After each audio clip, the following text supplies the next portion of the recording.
Okay, I hope you enjoyed that.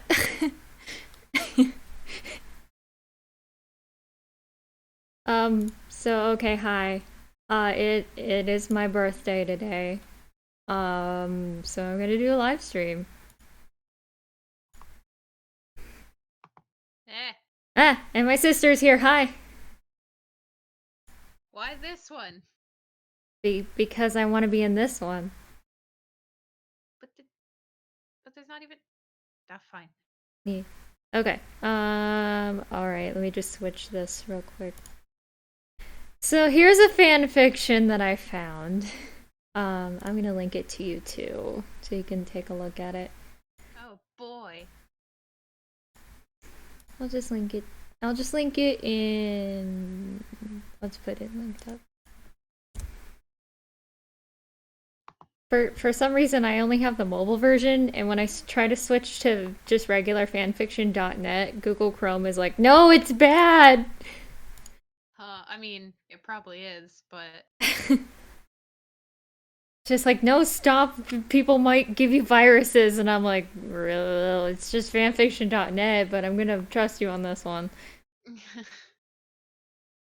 so is this like real or I don't know. I read the first chapter, and it seemed like decently written. I don't know.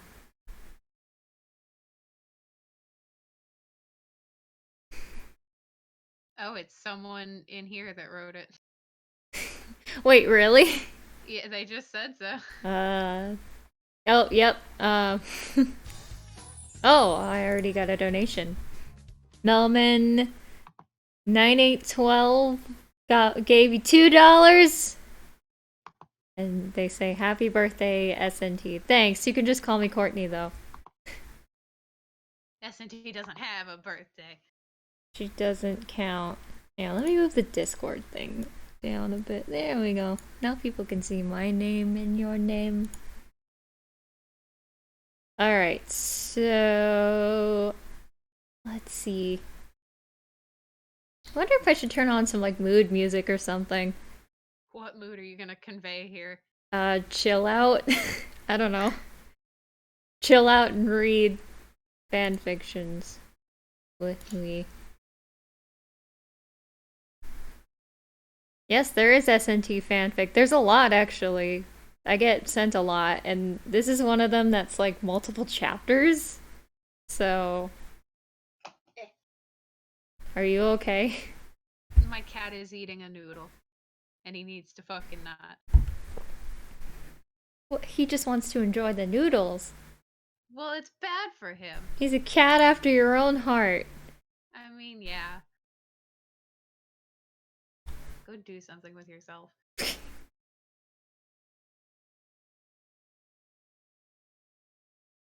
I didn't even know he was in here. There's like this spot under my chair where they like to lay, and I don't know they're there until I get up, and then I just see a surprise cat, and I'm like, ah.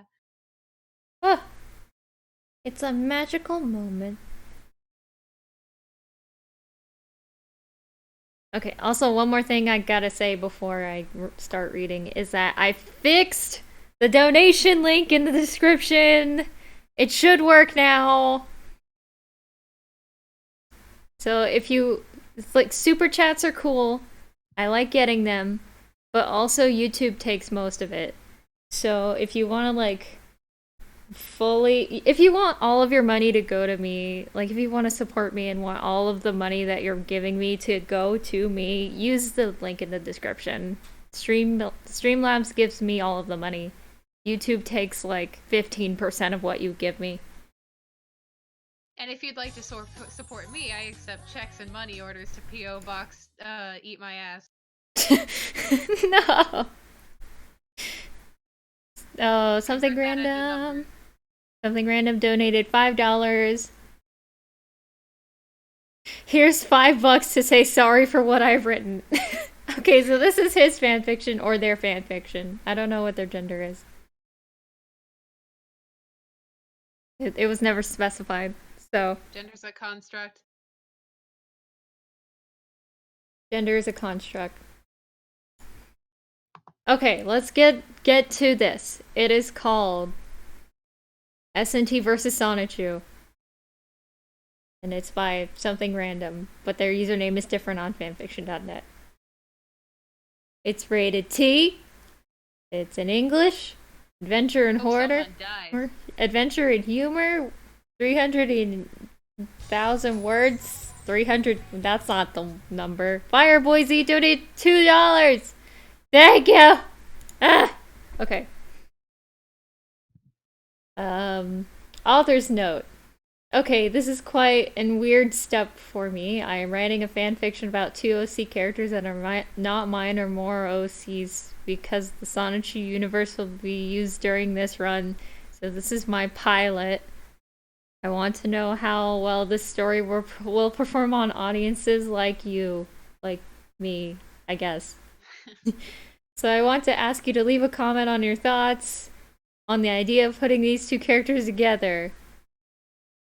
I'm a Christorian, so there will be a lot of references to things in the Sonichu universe, and etc., etc. Alright, let's get to work. Let's go to work. Ugh, what happened? SNT finds herself laying down on ground face up on an area of grass.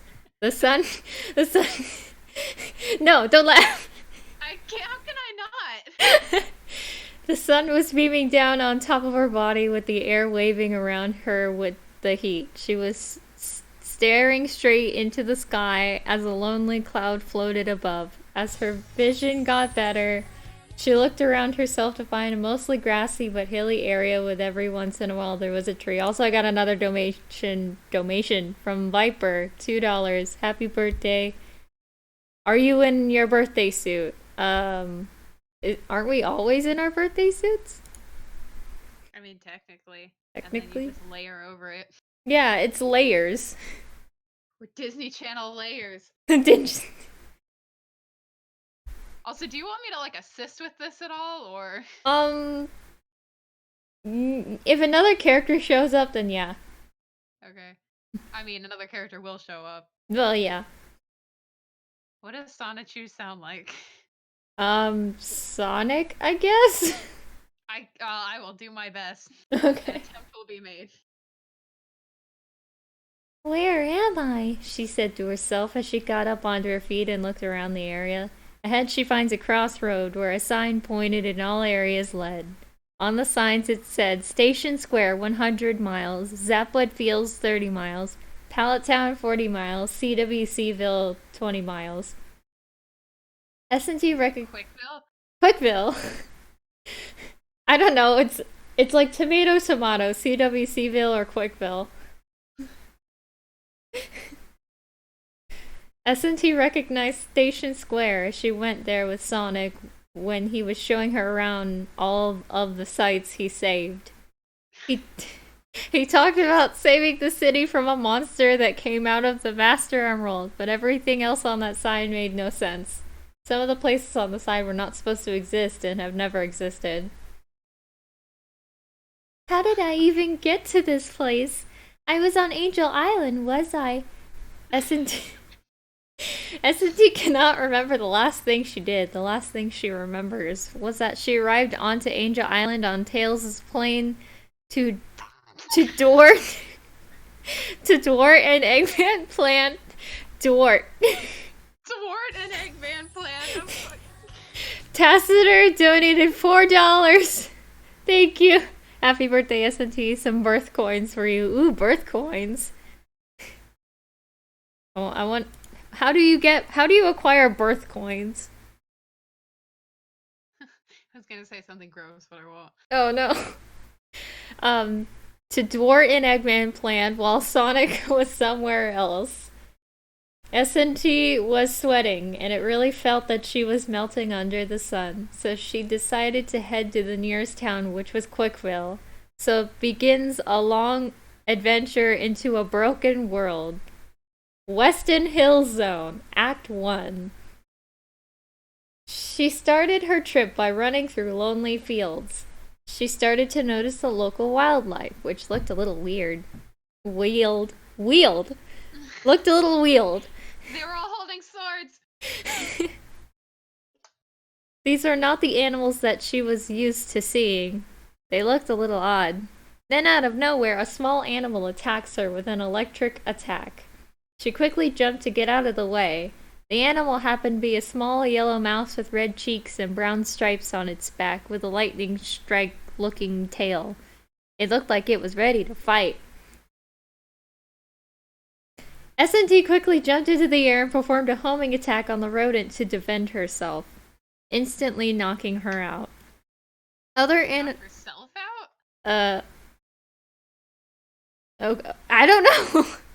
Other animals soon came to help defend against SNT. At this point, SNT knew this place wasn't safe, and as she thought, another donation. Matthew Schultz donated a Canadian dollar. Thank you. Thank you for the Canadian money. So she quickly jumped over other animals, and once the road was clear, she did something that Sonic taught her to do. Boost! She was then running from loop to loop in a quick pace with every animal unable to defend against it. Every once in a while, she would jump to make it to platforms in the air and ledges and cliffs. Woof. That was a sentence. Other than that, it was not too different from terrain she has seen. Oh, should I do that? It's your turn. Hey, stop! Says an unknown voice. I'm a voice actor. Tyrant778 donated $9.99. You've probably been hearing this all day, but happy birthday. Here's some more birthday coins. Thank you. As opposed to birth coins, I guess. I need a drink of water. A tall drink of water. Oh yeah. SNT hears the voice and stops in her tracks. At this point, she was 15 miles from Quickville. Oh god, another donation! Darkness217 donated, I don't know what that is, but it has the number 39 next to it, so thank you. I can't wait for the Reader X SNT fanfic. If somebody can find that and send it to me. I'll do a fucking self-insert. I have the knowledge. You have the knowledge and the skills. All I ever read as a child was self-insert fanfics. I'm good at this. A sudden fellow, almost looking like Sonic, then runs in front of her and puts one leg out to slow down, dragging on the ground. How does that work? Is it like a bicycle kind of thing? I imagined him putting a leg out like Razzle Dazzle. The fellow then looked back at SNT. He had a very similar appearance to Sonic, but looked like the first animal SNT fought in the hills. In fact, he looked like a hybrid mixed together. You attacked my friends back there! Why did you attack them? He asked. SNT then looked back at him all annoyed. That rodent attacked me first! The fellow was suddenly offended by the words spoken out of SNT's mouth. I'm gonna say that forever. How dare you call Pikachu a rodent? Those things are like family to me, considering the fact that I used to be one. Pikachu? What happened? Since when did hedgehogs started dating mouses? Don't be speciesist. SNT said, being a little sassy. The fellow then got even angrier. I was not born like that. Sonic and a Pikachu collided into each other with chaos energy, and I became the electric hedgehog Pokemon, Sonichu. He said proudly. Really? How original, SNT said with sarcasm. What's a Pokemon?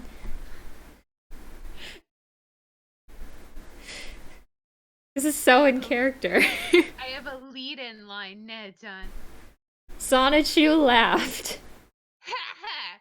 You don't know what a Pokemon is? They're the creatures that dominate this planet with powers that are beyond compare of humans.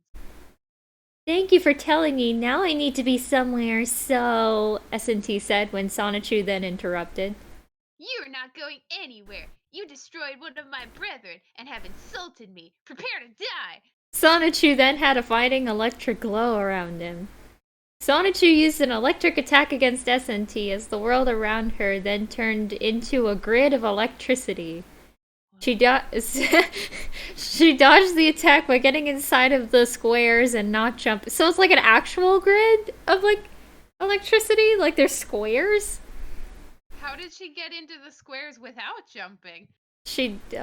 Then went after Sonichu with a homing attack. Sonichu then prepared to do his homing attack by jumping up in the air, but SNT dodged at the last second. SNT then used her tails to fly over Sonichu, but only gave Sonichu an opening. Thunderbolt! Sonichu yelled.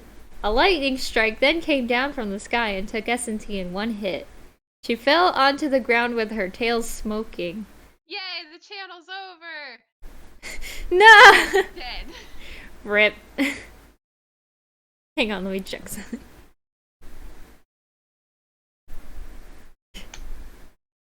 Okay. Where was I? Smoking. The move was super effective. Sonichu had seemed to win the fight, but SNT got up, giving in to the pressure. Not giving in to the pressure. Not giving in to the pressure. Fell! Donated $4.99 through Super Chat. Happy birthday. Hope the reading isn't too bad. But enjoy this as well. Thank you. Hey, Nichan, say something real quick. What am I saying? Okay, you're good. Was I bad? No, I was just checking the like volume of the Discord, and it's fine. Okay. Not giving into the pressure. SNT was a little scared as she had never faced anything like this before, except Flaming Knuckles. She remembered Sonic's words. Hey, don't be scared. This is your moment to shine. Keep going. Don't let your fear own you. That's from Sonic Forces. SNT then thought about those words in her head, with Sonic keeping her motivated. She stood on her 2 feet ready to fight. She faced Sonichu and boosted right into him. Sonichu, feeling the impact of the blow, then flung into the air as a result and fell onto the ground. The hit took out all of his energy and his eyes then closed. Sonichu fainted. Rip. SNT got through Act 1, Rank S, Special. There, you guys got one. That's your one. The one special per stream. There's probably gonna be more, considering the nature of this fan fiction. SNT then walked a little away from Sonichu just to move on, just to get to Quickville. Suddenly, an overweight striped shirt man then runs up to check on Sonichu. Jesus Christ! An overweight striped shirt man. Okay, Roxas Prowers donated $21. Oh my god, why? Thank you. Donating really weirdly specific amounts to Yeah, happy birthday. Mine was just yesterday. Oh, happy late birthday. Yay. Striped shirt man. Striped shirt man. Can you do a Chris Chan impression? I sincerely doubt it. He's got like a southern drawl kinda. Here, let me find him. Oh no! You're gonna look up a video of Sonichu, of Chris Chan? I am. Let's see. Oh dear.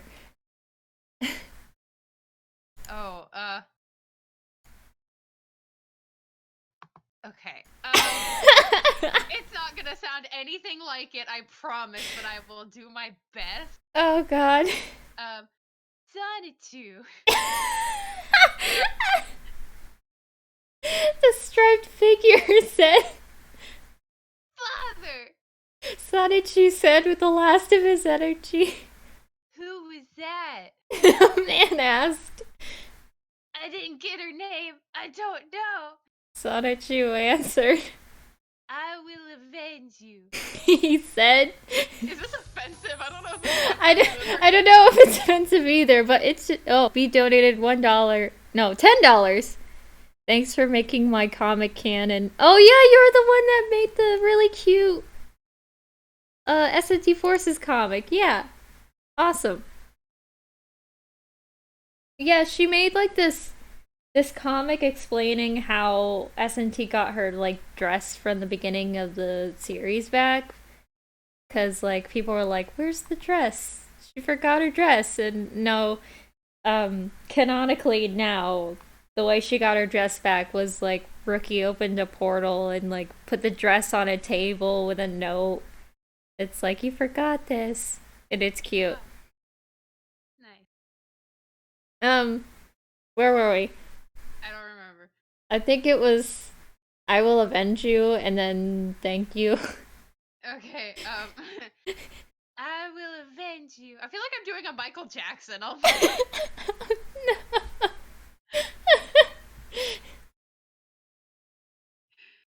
Oh my god. Thank you. Sonichu said as he went back to sleep. Oh, I wonder if this is messing with. It is! Okay, never mind. I'm just gonna do this. Some random weeb donated $2. Thank you. Sonichu said as he went back to sleep. The man then puts Sonichu on a helicopter to Quickville to recover, then gets on his two-screen device. Like Miss Amber? He said, talking into the mic. I'll be Miss Amber. I'm okay. So like there's a thing called Sonichu the animated series that Spaz Kid made like years ago, and they made Miss Amber like this deadpan done with life kind of character, and I feel it. So I vaguely remember that. We watched that in what, 2010? Something like that, and it was terrible. Yes, Mr. Mayor. Prepare the analysis robot. Weston Hill Zone, Act 2. Due to the fact that Sonichu was defeated, each Pokemon spread the word quickly and was not trying their best to slow SNT down, including She's become the enemy of an entire dimension. including all types of Pokemon moves like String Shot to be used as tripwires for when SNT would trip over, leaving her open for attacks by Pokemon. Even boosting wouldn't stop her tripping. In fact, it made it worse as her foot would get caught in it. Boosting into it would be like running into a wall. Nice. It's just a faster way to fall to the ground. Paint me a picture with your words. Beautiful. Another thing the Pokemon would do is use fog suddenly to make sure that SNT can't jump from platform to platform. Even though it was not impossible to see, it did make it slightly more difficult. Another donation from Jerome donated $2. Shut up and take my birthday coins. Thank you. I appreciate the birthday coins. The peacefulness of the Weston Hill was shattered. Okay, that was just a little smudge on my computer. I thought there was an L there. Sheltered. With the constant threat of danger to SNT, she could no longer boost as easily and go fast as she was forced to slow down to avoid these obstacles that the Pokemon throws at her. Soon enough, she starts seeing the lights of the city ahead, and then... oh, excuse me! Jesus! And then she burps her soul out. She could no longer boost as easily and go fast as she was... wait, where was I? The city ahead. City ahead, and then gets to the top of the hill to see the skyline of Quickville. Berry Strawberry donated $55! What? Stop! Stop. Oh, I hope I'm not clipping too bad. I'm really sorry if I am. Sorry for the already said words. Happy birthday. Thank you. Thank you.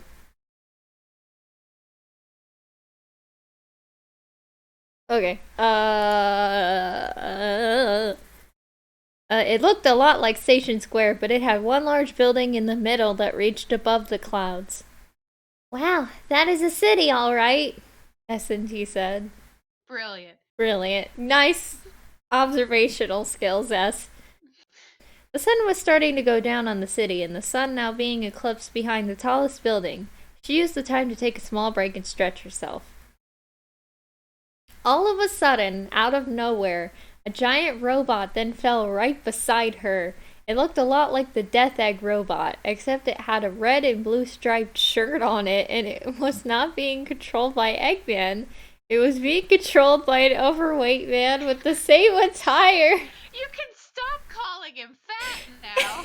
It had a signature on it saying created by Kristen Weston Chandler, written in cursive.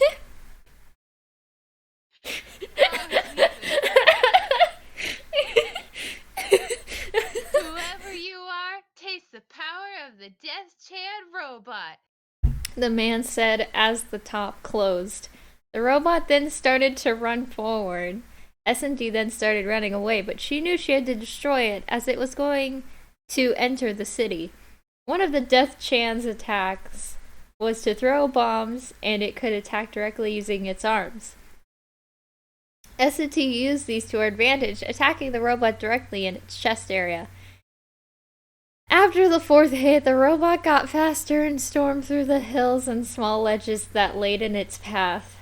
SNT simply just increased her movement, but eventually got behind the robot and attacked it from behind. After the 8th hit, the robot was history as it starts to self-destruct. What is this, a pre-programmed boss battle? SNT stepped back so she won't get hurt. The man then landed onto the ground and fell face first into the ground. SNT got through Act 2, rank S, special! So this fanfic should actually just be called, like, SNT commits genocide. She's just, like, murdering everyone she comes across. Good lord. I don't know who you are and why you're coming after me, but I want you to leave me alone. I don't like this crazy world, SNT went up to the man. I like to think he's still, like, face first in the ground right now. I don't think I've introduced myself. My name is Kristen Weston Chandler, and I'm the mayor of Quickville and creator of Sonichu. Nice welcoming committee, Mayor. Great way to attract the visitors. My name is SNT, she sarcastically said. SNT suddenly noticed the stench coming off of him. Wow! God. It smelled like rotten watermelon covered with some kind of body spray. It was awful that SNT took her hand to close her nose. Wow! Wow! Wow! Is a roast of Kristen Weston Chandler. Wow, then.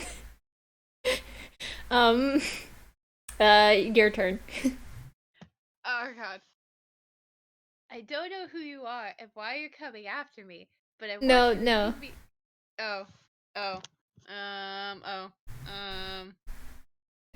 Closed her nose. Okay. I want you to turn back now and never come back the Quickville. We have no place for you after you have defeated one of our heroes of our town. Therefore, I don't want you here in Quickville. Turn back now! SNT refused. I came all of this way just so I can figure out where I am, and just when I get here, I can't enter the city I didn't do anything to. What's up with that? Considering the fact that you attacked me, I think it evens out even after I went after Sonichu. So I have every right to enter the city. SNT then boosted into the suburbs. So you want to do this the hard way. Okay, let's play. Chris murmured. Murmured. He then looked at his device. Hey Amber, did you get the data from the robot fight? Yes, I am looking at the data now, Amber responded. Good. I'm coming back the city hall. Chris shut his device. SNT, just you wait, because your days are numbered. Dun dun dun. End of chapter 1. There's 12 chapters. There's 12 chapters. Oh God. There's 12 chapters. I'm gonna turn on some music. Oh God. First, there's a donation. Barry Strawberry donated another $2. You're welcome.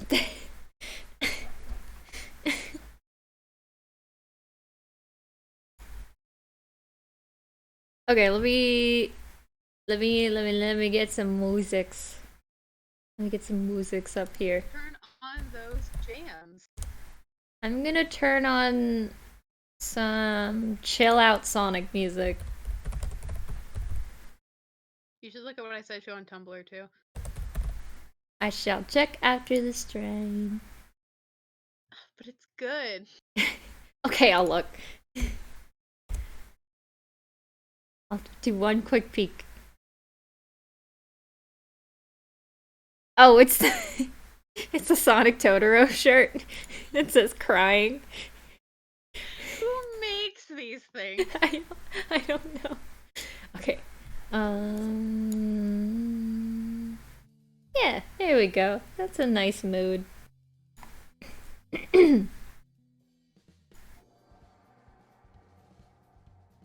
Alright. Next chapter! Chapter 2, Quickville Zone. Water. I ran out of water. All I have now is cold coffee. But why? Because I didn't drink it fast enough and now it's cold. Aw.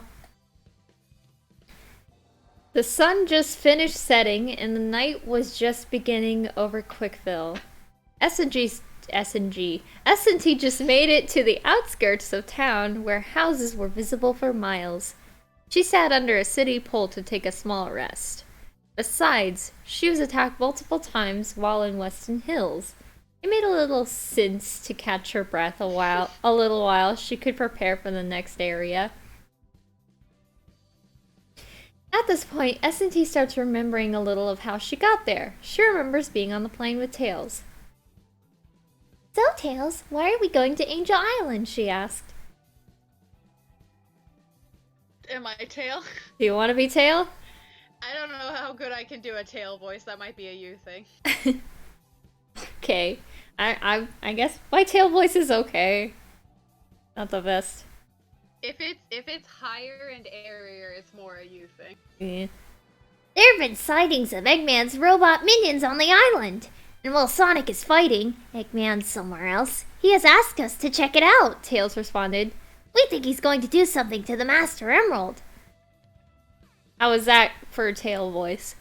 It's better than what I could have done. Is this like the 5th time? S&T remarked. Tails laughed. I lost count at this point. At this point, her memory stops. She stood there just to try and remember, but there was nothing. Quote.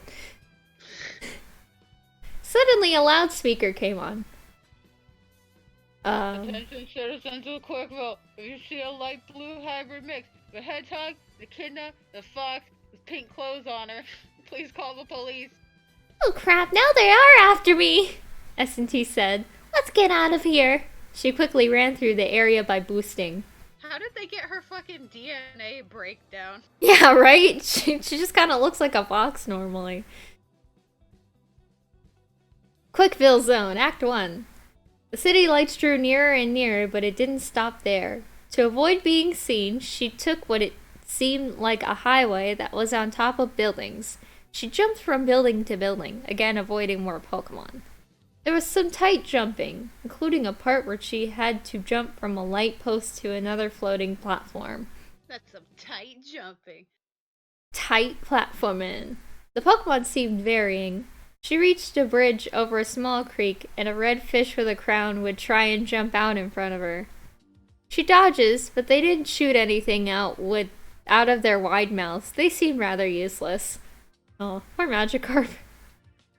S&T approached a large ring that she found while exploring. What's this?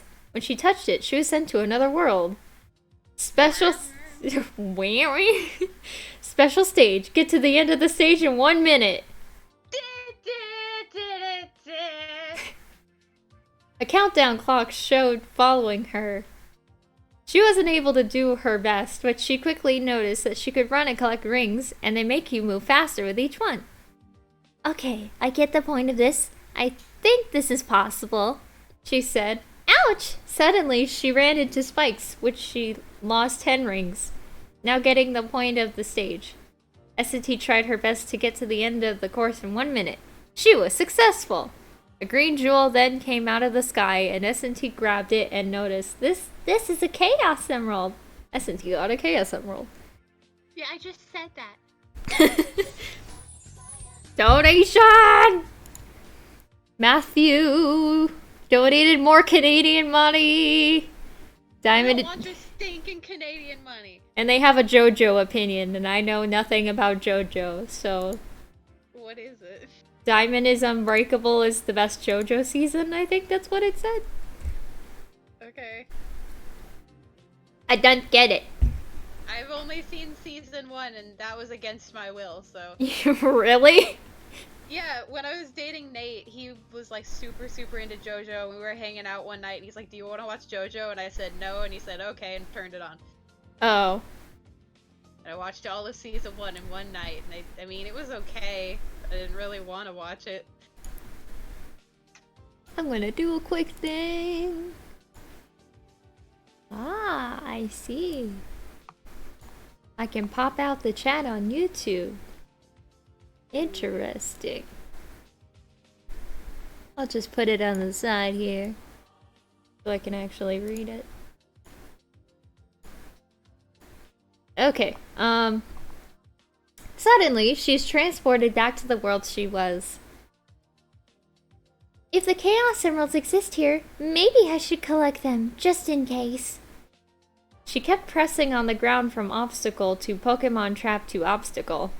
When just outside of downtown, she was suddenly shocked by something. She was stopped in her tracks and fell to the ground. It's me! God, I gotta get into it. Sonic! Okay, I'm ready. Hey, you! SNT! Said a female voice. SNT looked up to see Amy Rose. Amy! SNT excitedly yelled.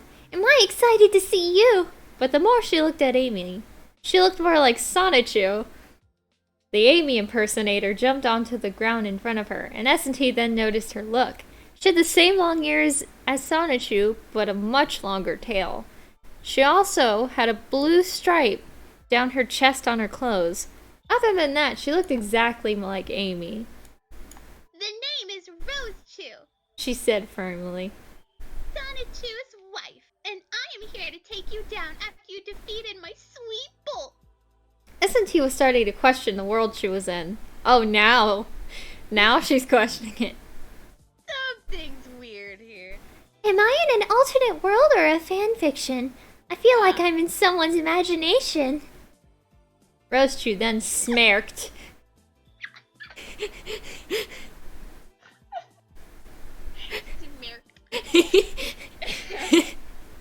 The world you're in right now is as real as you. How do you know if you were thought up by someone's imagination? SNT then came to a relation. You mean I could be a fragment of someone's imagination? Rosechu quickly coming to a realization that she could be a fragment of someone's imagination. She tried to change the subject. We're getting off topic here. The point is that I'm here to clean the floor with you once and for all. You didn't bring any cleaning equipment. SNT snarked. Okay, that was genuinely funny. That's it! Rosechu jumped into the air and performed a homing attack. SNT quick jumped out of the way of it, but was hit on her shoulder. The fight has begun. Yay. Rosechu went back to the top of the building and used thunder. Donation! So Random Weeb donated $1.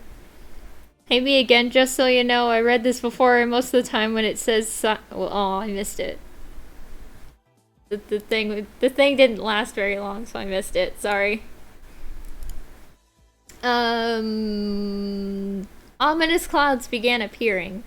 SNT got out from under them, and lightning struck down the ground in shock waves. SNT was able to jump over that. Rosechu then came to the ground to perform a volt tackle. SNT noticed in time to jump over. Once Rosechu stopped, SNT homing attacked her directly, taking her off of her feet. stronger than I thought. Rosechu then grabbed the telephone wires above and pulled them and absorbed the electricity.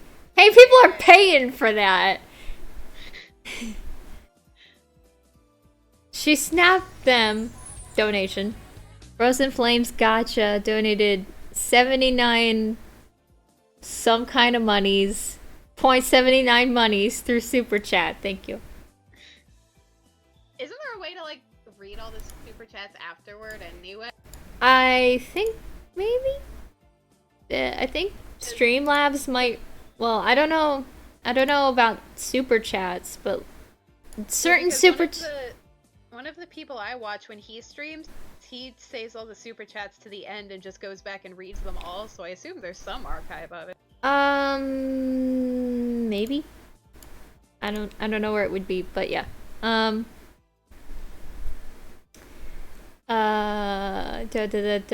Look, she snapped them and attempted to wrap SNT in it.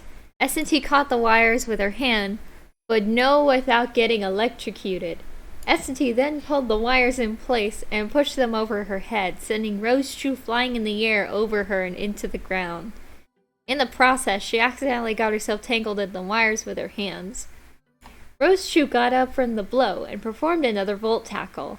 This time, SNT was trying to get herself out of the tangled wires. She didn't have time to do that, so she started boosting into Rosechu. Wink. As SNT was tangled with her hands, she used her head to defend against with Rosechu. They both clashed and pushed into each other, knowing that this was their final blows, but because SNT was tangled and was unable to use her hands, SNT was losing and being pushed back. Give up now. I put all my power into this attack. Rosechu laughed. SNT realized she needed to get untangled, so she pulls and pulls on the wires. Just when she was about to give up, she got herself untangled, and Rosechu softened up a little, knowing that she would be winning. What? First mistake. Using this to her advantage, SNT used her hands to push Rosechu back. Rosechu! Now Rosechu was losing. Rosechu, no! Okay, someone needs to draw Ross from Friends as a Pikachu. Sorry, Ross. Rosechu tried to regain footing, but she used all of her power at the beginning. This was a mistake, and she was losing ground. Suddenly, Rosechu was flung back by SNT, and the blow sent her flying into a wall of an abandoned building. SNT won the fight. And her kill count rises. SNT got through Act 1. Rank S. Spectacular! Wow! Spectacular! That sounds like a bootleg SNT. She's spectacular.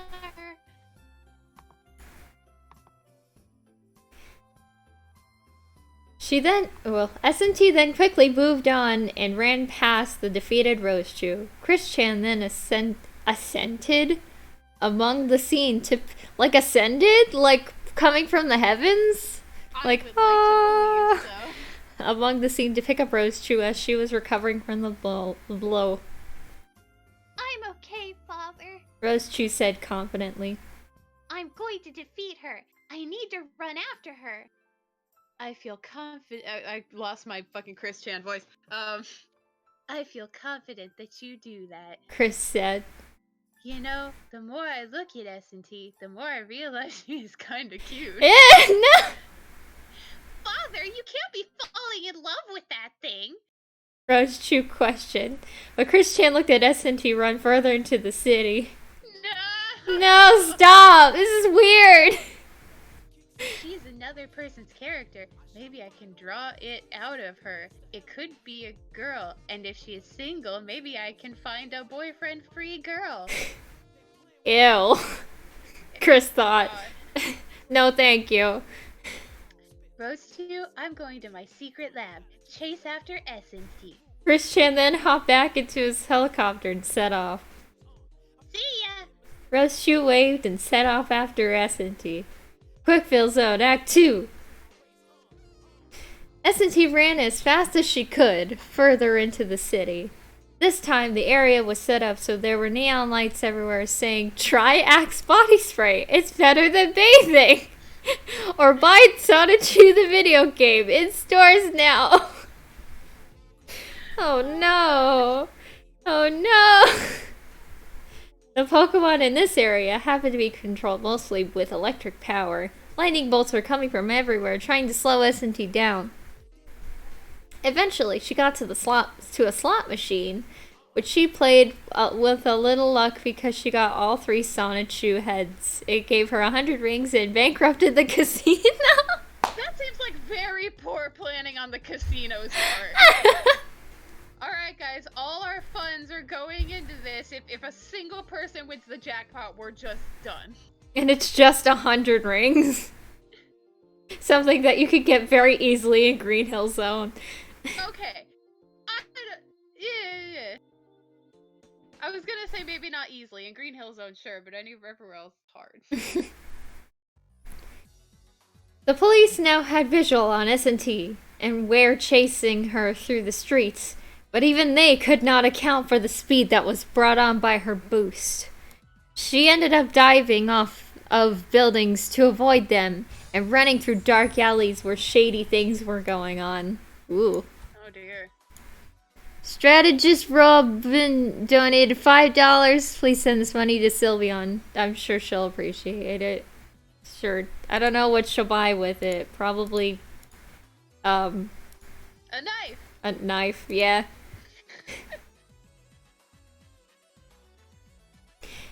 SNT eventually found another floating large ring. Special stage. Get to the end of the stage in 1 minute. SNT ran as fast as she could, gaining more momentum the more rings she collected. This time the spikes were laid out a little bit of a pattern, and the course now turns right and left, and it was harder to stay on the track, so SNT did something that Sonic taught her to do. Drift. She was able to do the second stage successfully. SNT got a Chaos Emerald. The final parts of the area had her moving from building to building to avoid the city streets. She was jumping from skyscraper to skyscraper in window seals. Window seal? Window seals? Like arf arf seals? I assume they meant window sills. I like window seals better. Everyone needs a window seal. Many people were dropping things out of their windows, and that SNT had to dodge as well. Why are they littering? Oh no, littering is bad, children. Soon enough, she crashes right into a glass building and through a ton of offices and onto a hilly sky speedway. She just like ran through an office building, I guess. Suddenly, Rosechu lands behind her and laughs. Oh no, SNT said to herself. Rosechu then took... Uh-oh, no, no, not this part! No! No!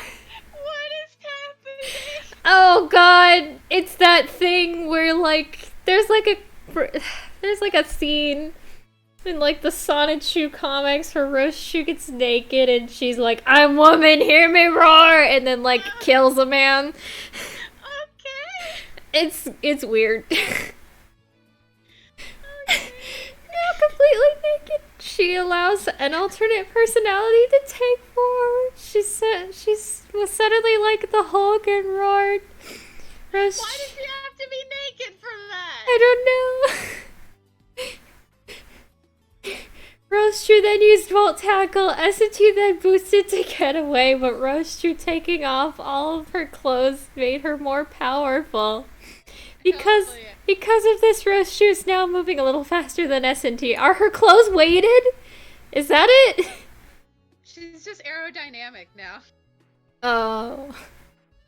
Rosechu is quickly catching up to SNT. SNT quickly jumps to allow Rosechu to come under her, and doing this allowed SNT to homing attack her. Rosechu lost her balance and dragged onto the ground, but quickly got back on her feet. She then attempted to do another Volt Tackle. This time she stopped and laughed, and jumps as she got closer to SNT. SNT jumped and got hit by Rosechu enough to lose her balance and lost her rings as she tried to regain her balance. Rosechu's attacks mixed up a little bit with adding lightning bolts into the fight with random clouds appearing, which SNT would avoid. Overall, SNT remembered Rosechu's pattern and avoided the attacks. When she jumped over SNT, SNT then attacked her from below, causing Rosechu to lose her balance. The almighty Dracos donated $60. Why? Jesus. Why though? Why? I mean, thank you, but why? I mean, if you don't want it, I'll take it. I mean, I do, but why? Where was I? Suffering. The final blow was after 8 hits, when Rosechu lost herself and fell flat on her face, flipping from the momentum of her speed. Sorry, that was a yawn. From the momentum of her speed, SNT kept running on, happy with her victory, and then passing by a sign with Chris Chan's face that she then pauses, causing the sign to spin really fast. Suddenly, the face is replaced with SNT's face. Like a ding. SNT got through Act 2. Rank S. Super! Super! We're gonna run out of S words. Supercalifragilistic expialidocious. SNT then ran into the Quickville Mall and sees Chris Chan ahead eating at a restaurant. Hey, Chris!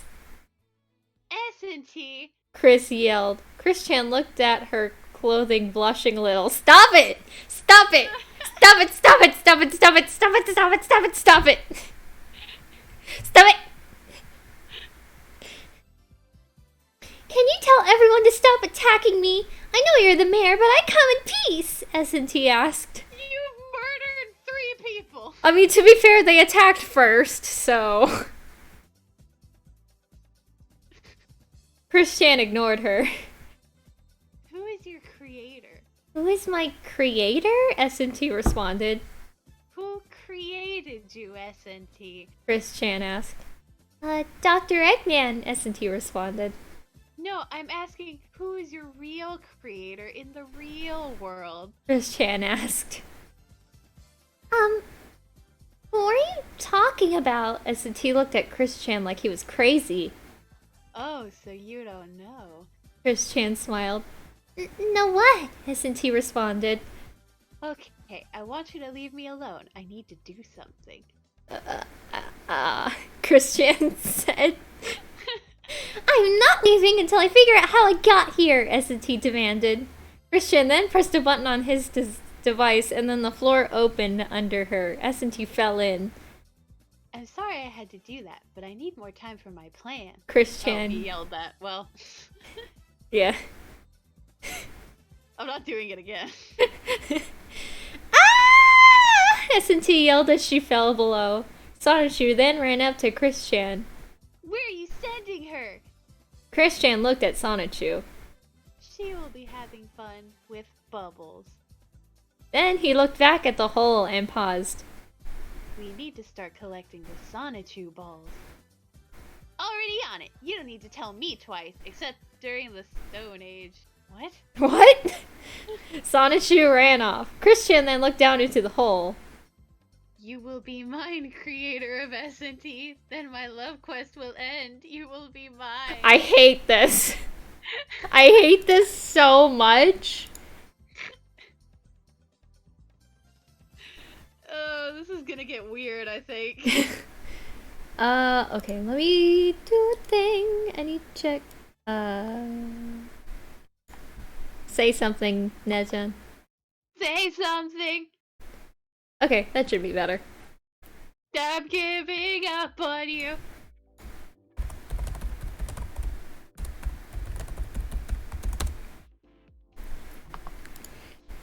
And I am feeling so small.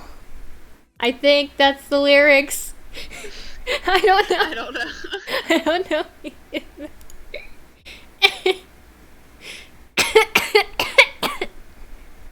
I'm okay.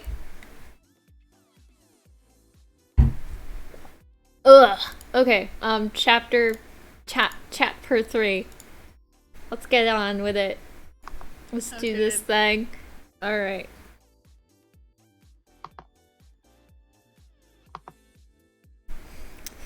Chapter 3, Bubbles Sewage Zone. Ew. That could mean multiple things, and I don't want to think about it. This is already weird enough. Don't, like, make it worse.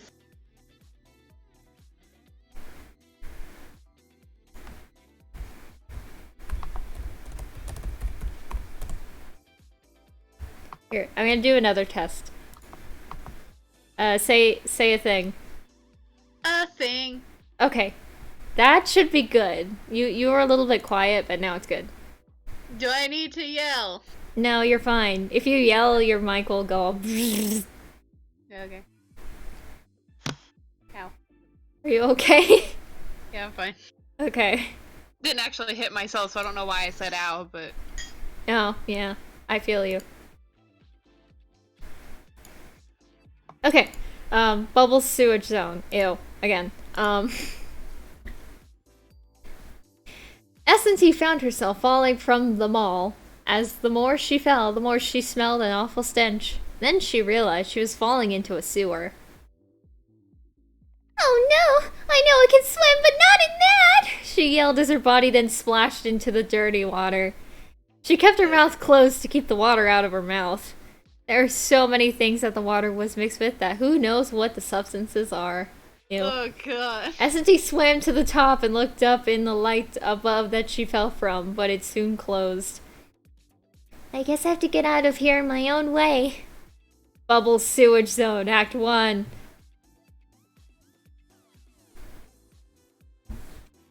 Here, let me check a thing. I'm turning up the music volume a little bit.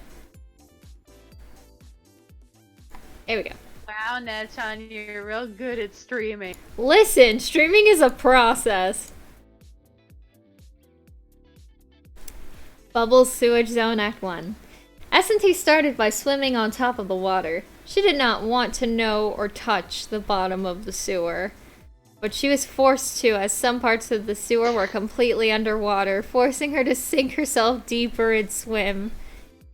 There were air pockets available throughout and some bubbles that she could breathe in, but she was sure that 90% of those bubbles were not oxygen but methane. Jesus Christ! She would know this because she was getting dizzy and felt like she was getting sick. It's better to breathe the air above, but the bubbles did help a little. The Pokemon down here are all alive sludges. Alive sludges. All of the gupping in sludge, and they kept repeating the made-up word, Grimer, Grimer. It seems their job is to clean the waters up and eat the toxic waste made by humans.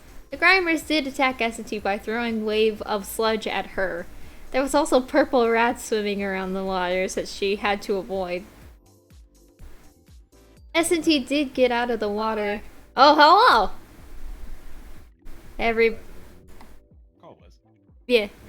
Everybody, Zedrin is here. You can stop asking now.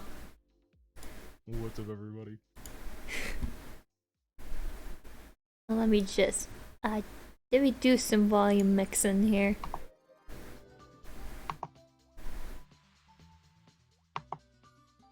Alright. So everybody, okay, one at a time though. Say a word. Word! I think it kind of helps more to kind of just speak normally, like you would normally be talking, rather than shouting it. And that wasn't a shout. That was normal volume. Yeah. Okay. I talk loud. Okay, so where was I? Suffering. So yes, this is suffering. Give me a link to it. Here, I'll give you a link to the current chapter we're on. In link dump. I explained this earlier. It's on the mobile version because Google Chrome hates fanfiction.net.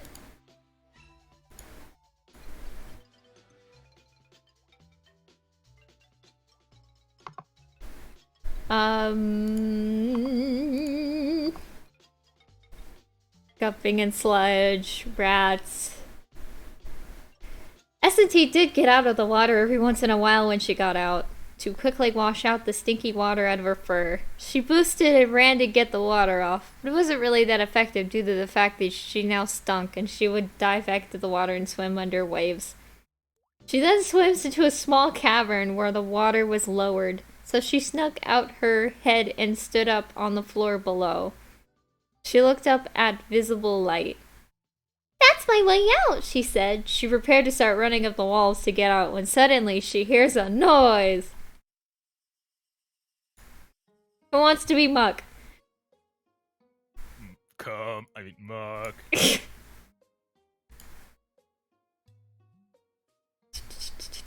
Oh, gotta get back. Suddenly, the sludge-covered floor started to move. What was revealed was a Pokemon larger than the other sludge Pokemon in the sewers. It was filling up the cabin quickly. Then the water level started rising completely, submerging the cavern. The Pokemon was extremely big, that it was starting to take up the space.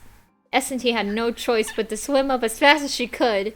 The Pokemon was right behind her as they raced upward. Every once in a while, she would touch an unstable brick that would fall on the Pokemon below.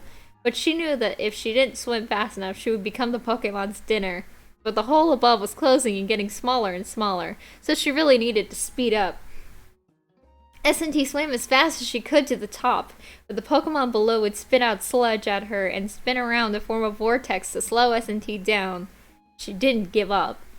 Eventually, she swam and jumped out of the hole before it closed, right after she heard a loud noise, guessing that the Pokemon hit the top with the shell now covering the sewer. That was a very big run-on sentence. SNT caught her breath after not being able to breathe for a long period, but was fine. But one thing was clear, she is out of the sewer. SNT got through Act 1. Rank S. Superb! Superb. Whenever I see the word superb, I just think of Baby Hazel. Superb. Perfect. SNT then tried to look around to figure out where she is, and sees the sign, Bubbles Sewage Plant of Quickville. SNT then sighed, knowing that there is more sewage to swim through, and she begins to run. Bubbles Sewage Zone Act 2.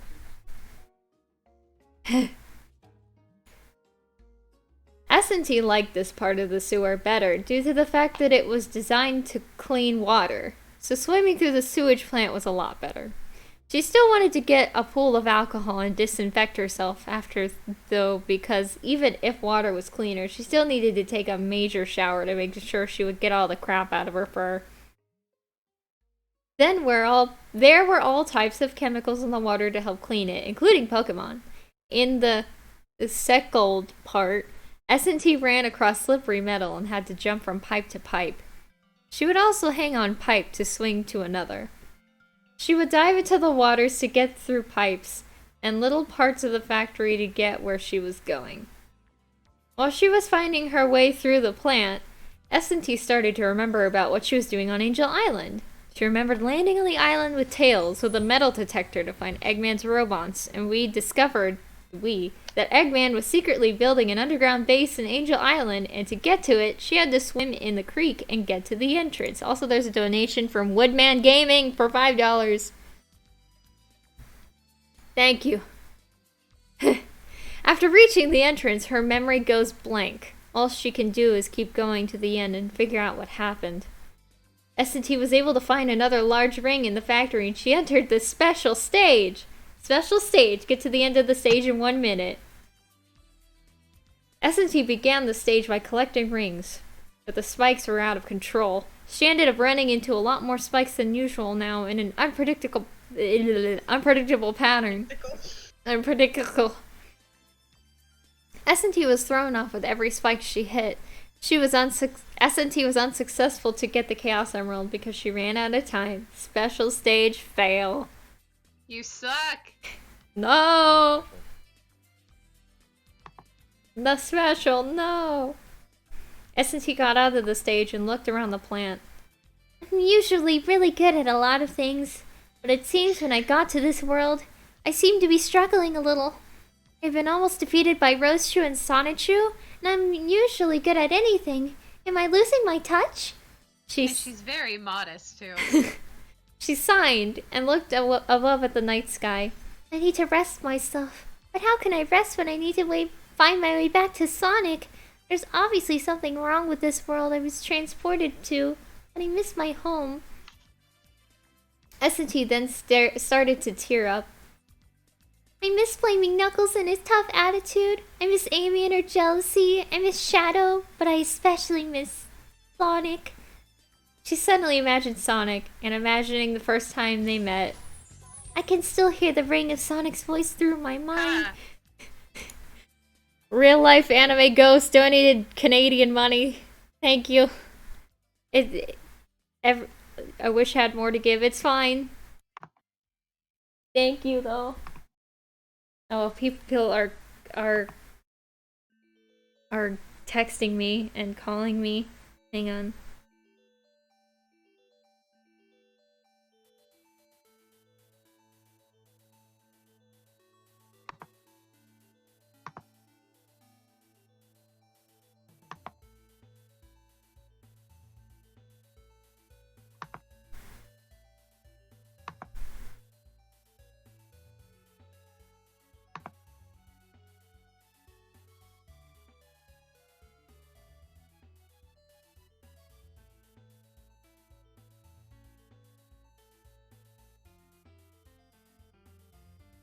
Can you not? Thanks. I just got my document back and I have to edit a bunch of stuff. Yeah.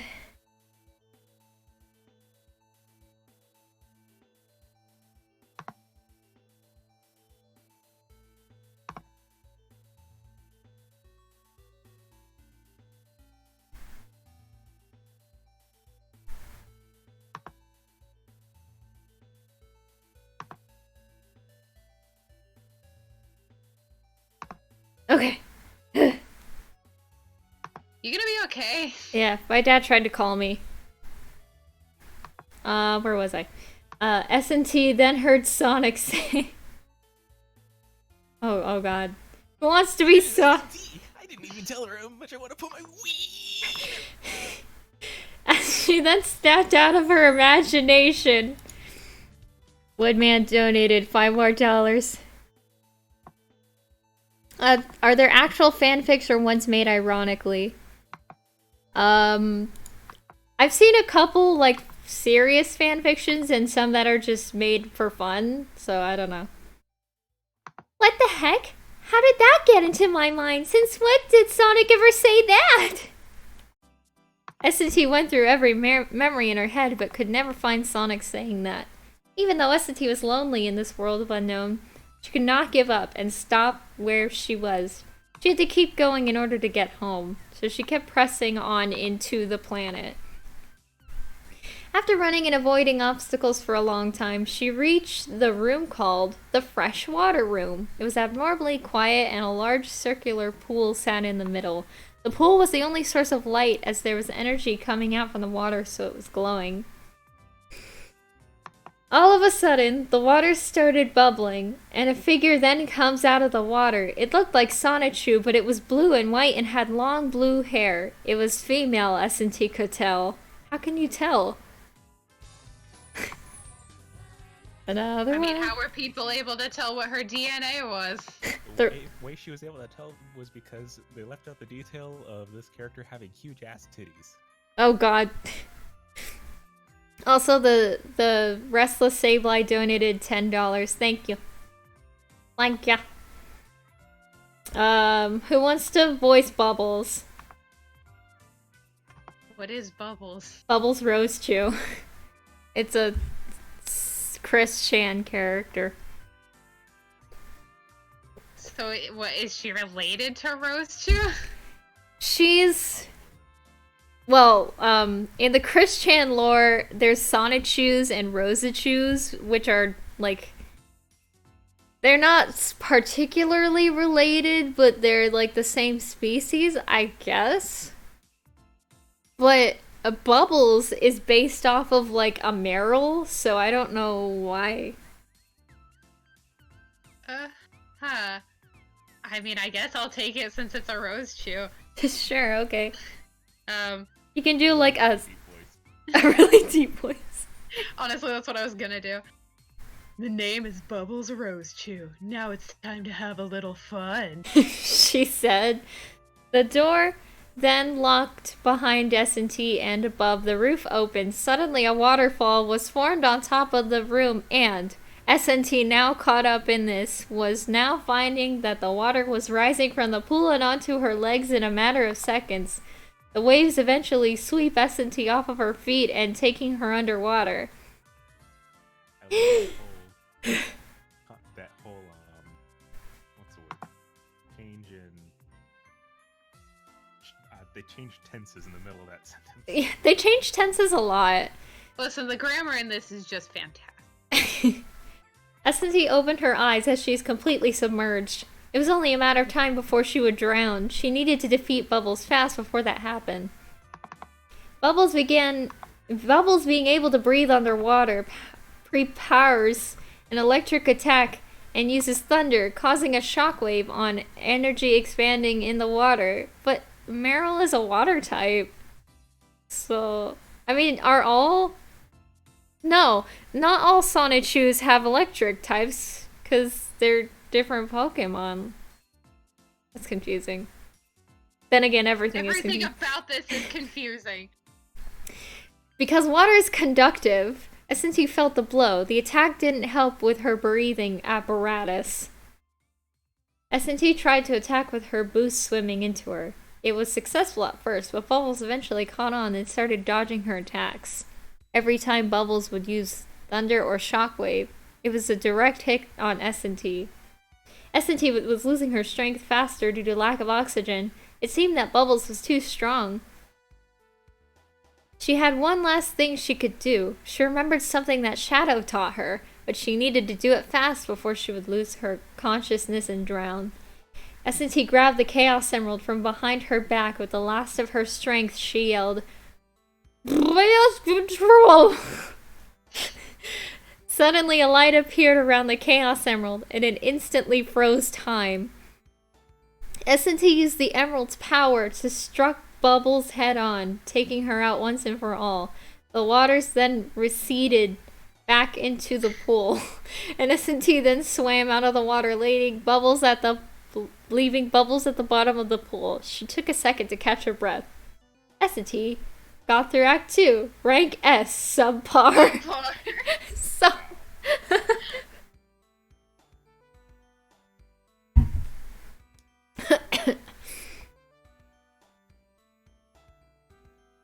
SNT got herself to get outside of the plant, and she found a nearby bank and fell right onto the sand. The fight with Bubbles really took it out of her, as it was the hardest fight so far. She soon opened her eyes to find a small cavern hidden on the banks. She then crawled into the cavern and laid face up onto a rock, where she instantly was knocked out. Jesus.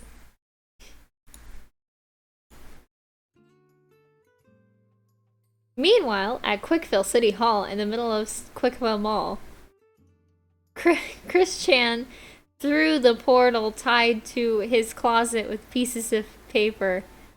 I know who SNT is now. That's me. Sorry, I forgot.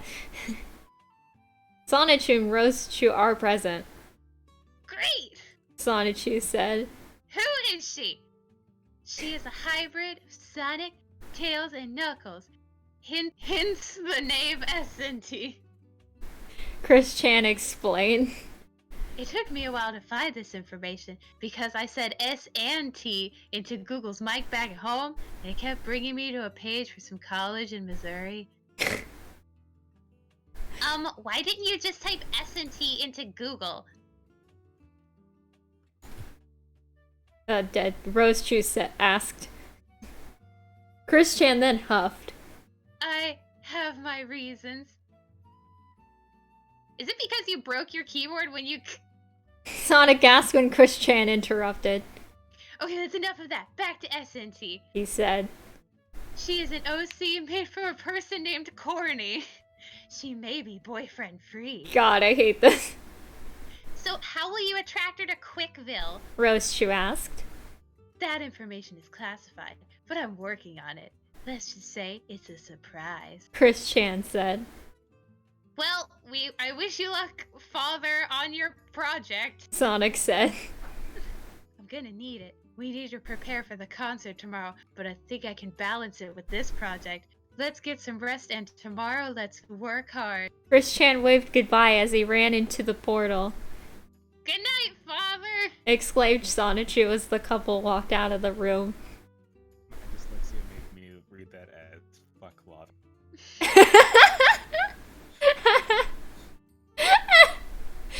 Honestly, nothing would have changed if that were the case.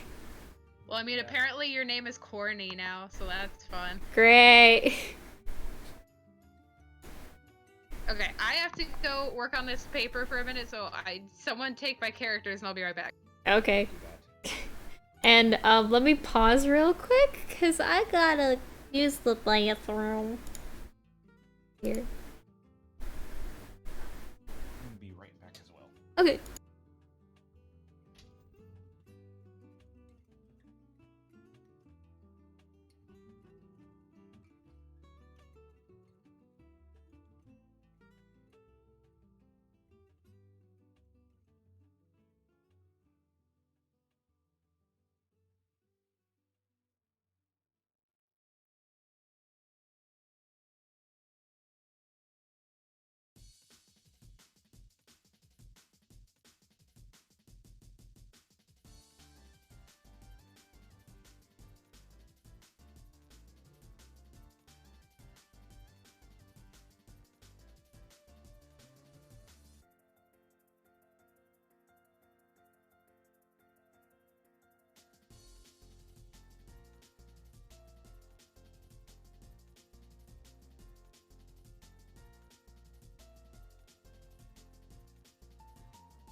I'm back.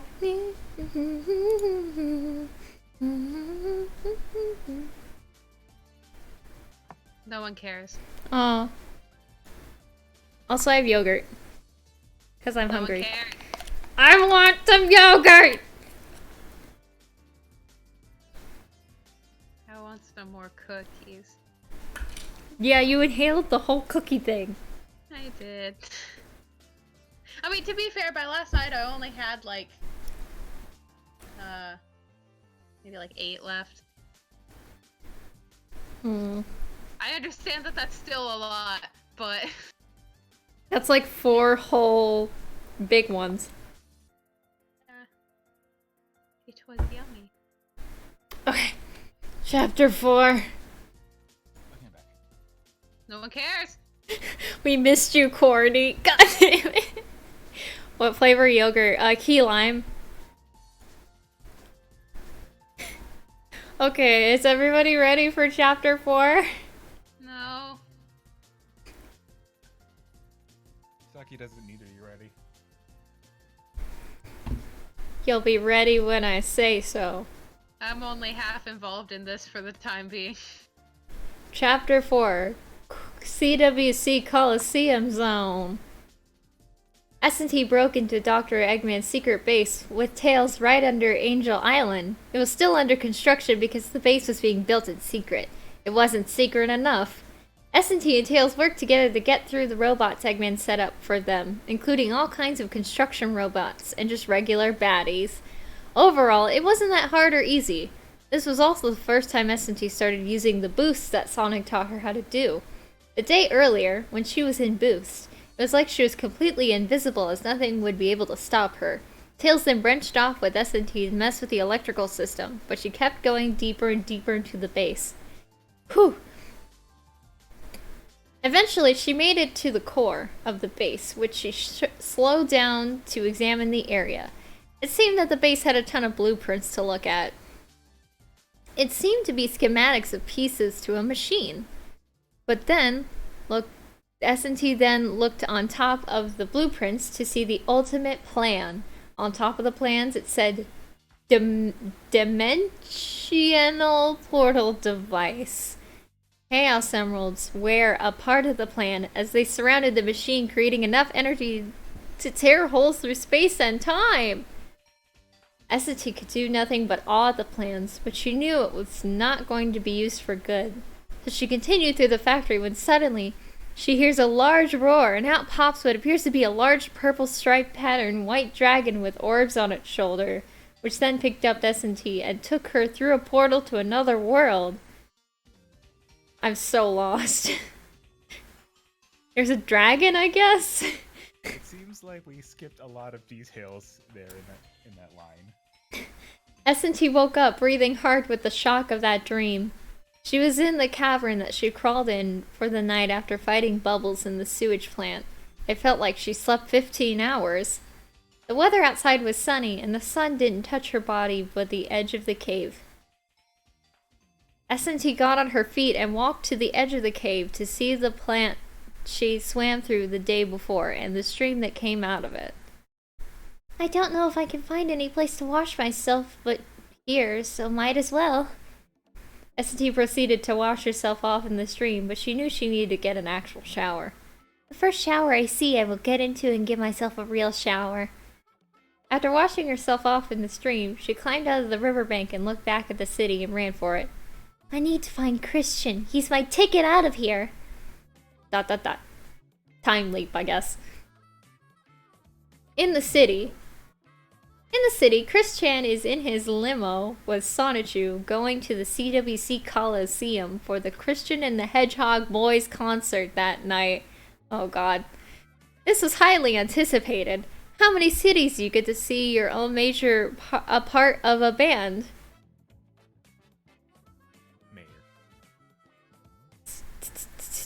Oh, mayor. Yeah, that's the word mayor. Okay, so this is Chris-chan.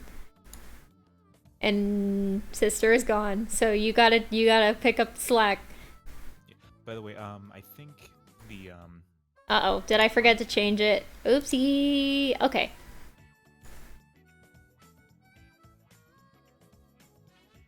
Okay, so go ahead.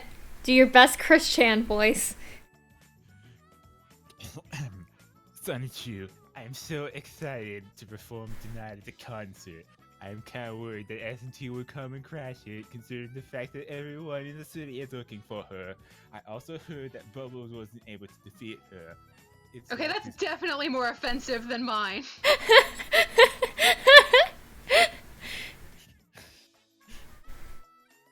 It's like this character is running rampant in this story and is destroying everything I've created for this town. Chris said worryingly. Oh yeah. Don't worry about it. I have Bionic Bionic on the outside to make sure she doesn't come in. Sonichu said confidently. That's an interesting interpretation of Sonichu if I've ever heard. Usually, when somebody voices Sonichu, they're just like, Father, it's me, Sonichu.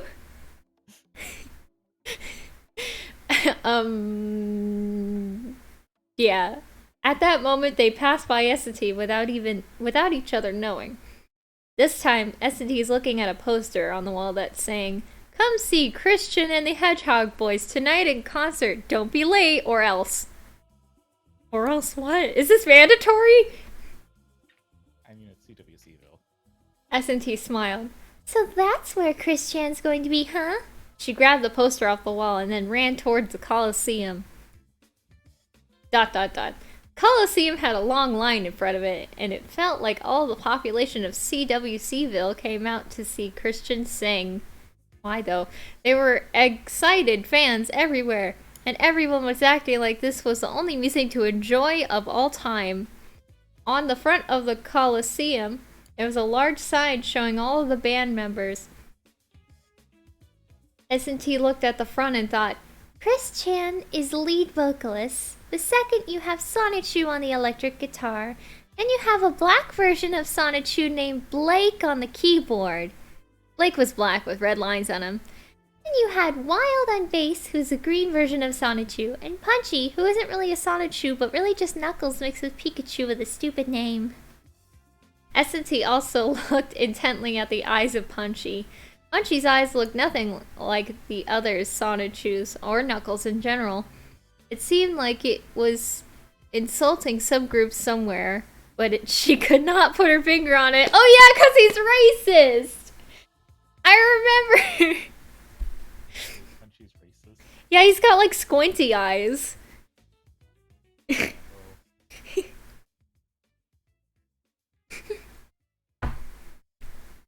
SNT couldn't put her fingers on it, but just dealt with it and walked into the line for the stadium. Everywhere you looked, there was a police officer watching the crowd, waiting to see the concert. SNT tried to blend in with the crowd. Excuse me, SNT said while she was trying to get through the crowd. Oh, don't worry about it. Said the person who pushed out of the way. The person looked at SNT a little more and noticed her features. Hey, aren't you that? What's wrong? SNT asked. The person looked at her more. I can't remember what I was told to look for. SNT changed the topic so he could get his mind off of her. So, how good is Christian in his band? You've never been to a concert of his, you've never been to a concert for this. That is illegal not to attend one, but I am here. He responded. The music is the best. It is the only thing we listen to here in Quickville. It's either him or Jigglyami we listen to. Jigglyami. Jigglyami. No variety? SNT asked. Yes, that's all we listen to. The man answered. Suddenly, one of the police officers noticed SNT. Hey, you! I know you! You are wanted by the law! SNT was surprised. Uh-oh, gotta scoot! She then jumped into the air and landed on a clear spot in advance. And then she boosted through the crowd. The crowd who was directly in the path were knocked down like bowling pins as SNT then passed through the entrance of the Coliseum. Man, after her! Said the police officer as they stormed the building. Quickville, or CWC Coliseum Zone Act 1. Apparently, people are asking if you can turn up my volume. You're all the way up. What you want to do then, probably, in OBS, check and see if you have a filter for gain or compression at all. Add one. If you do, go into it and up the gain. Properties. No. Click the gear icon for the speakers, go to filters. Filters. Add a filter. Gain or compressor? Gain? Do gain.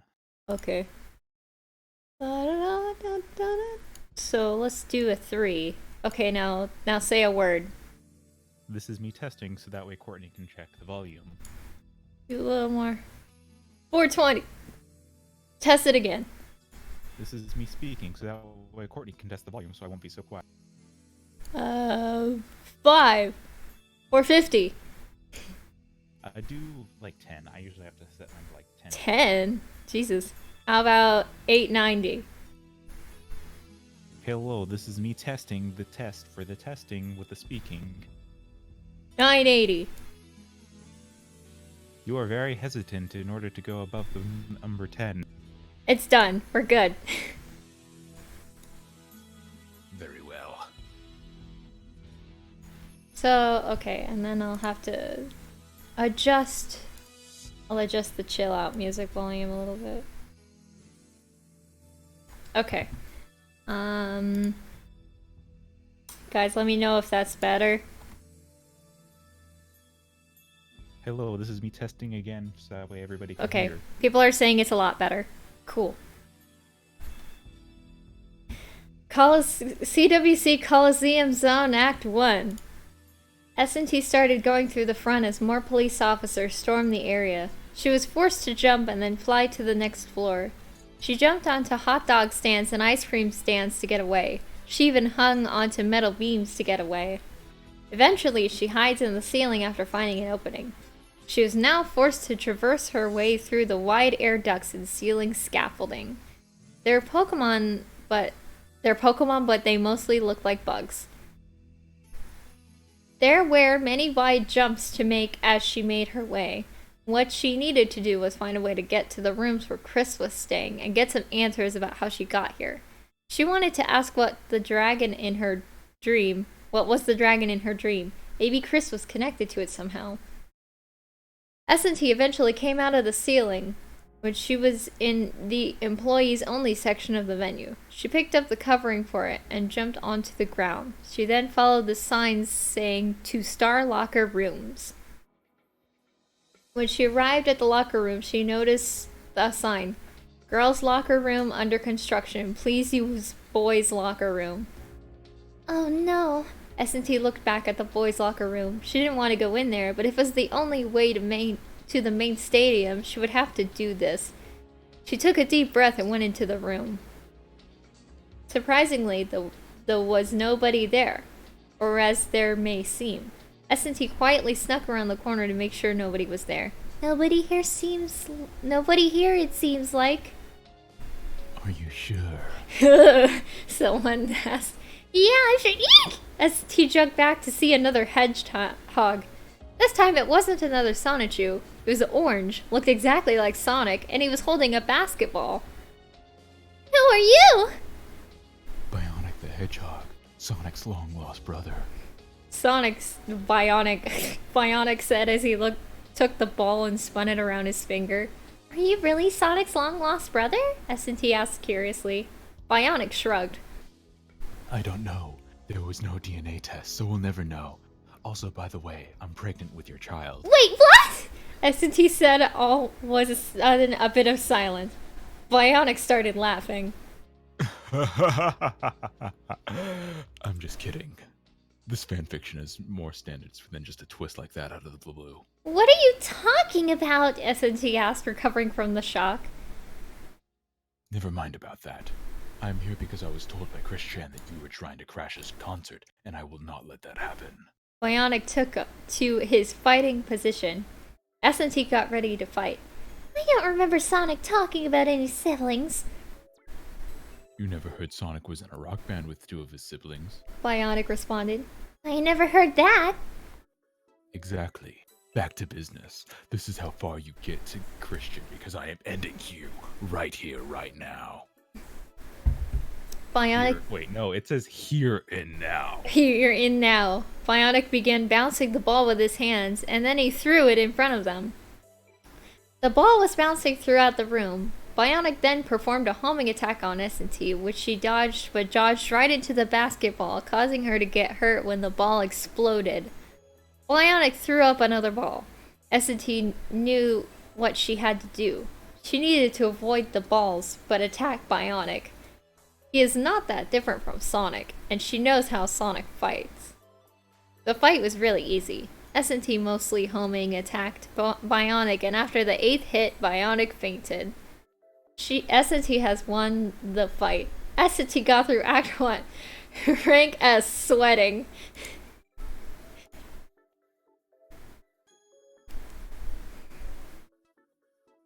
Oh my god. SNT then went through the locker room and quickly found the showers.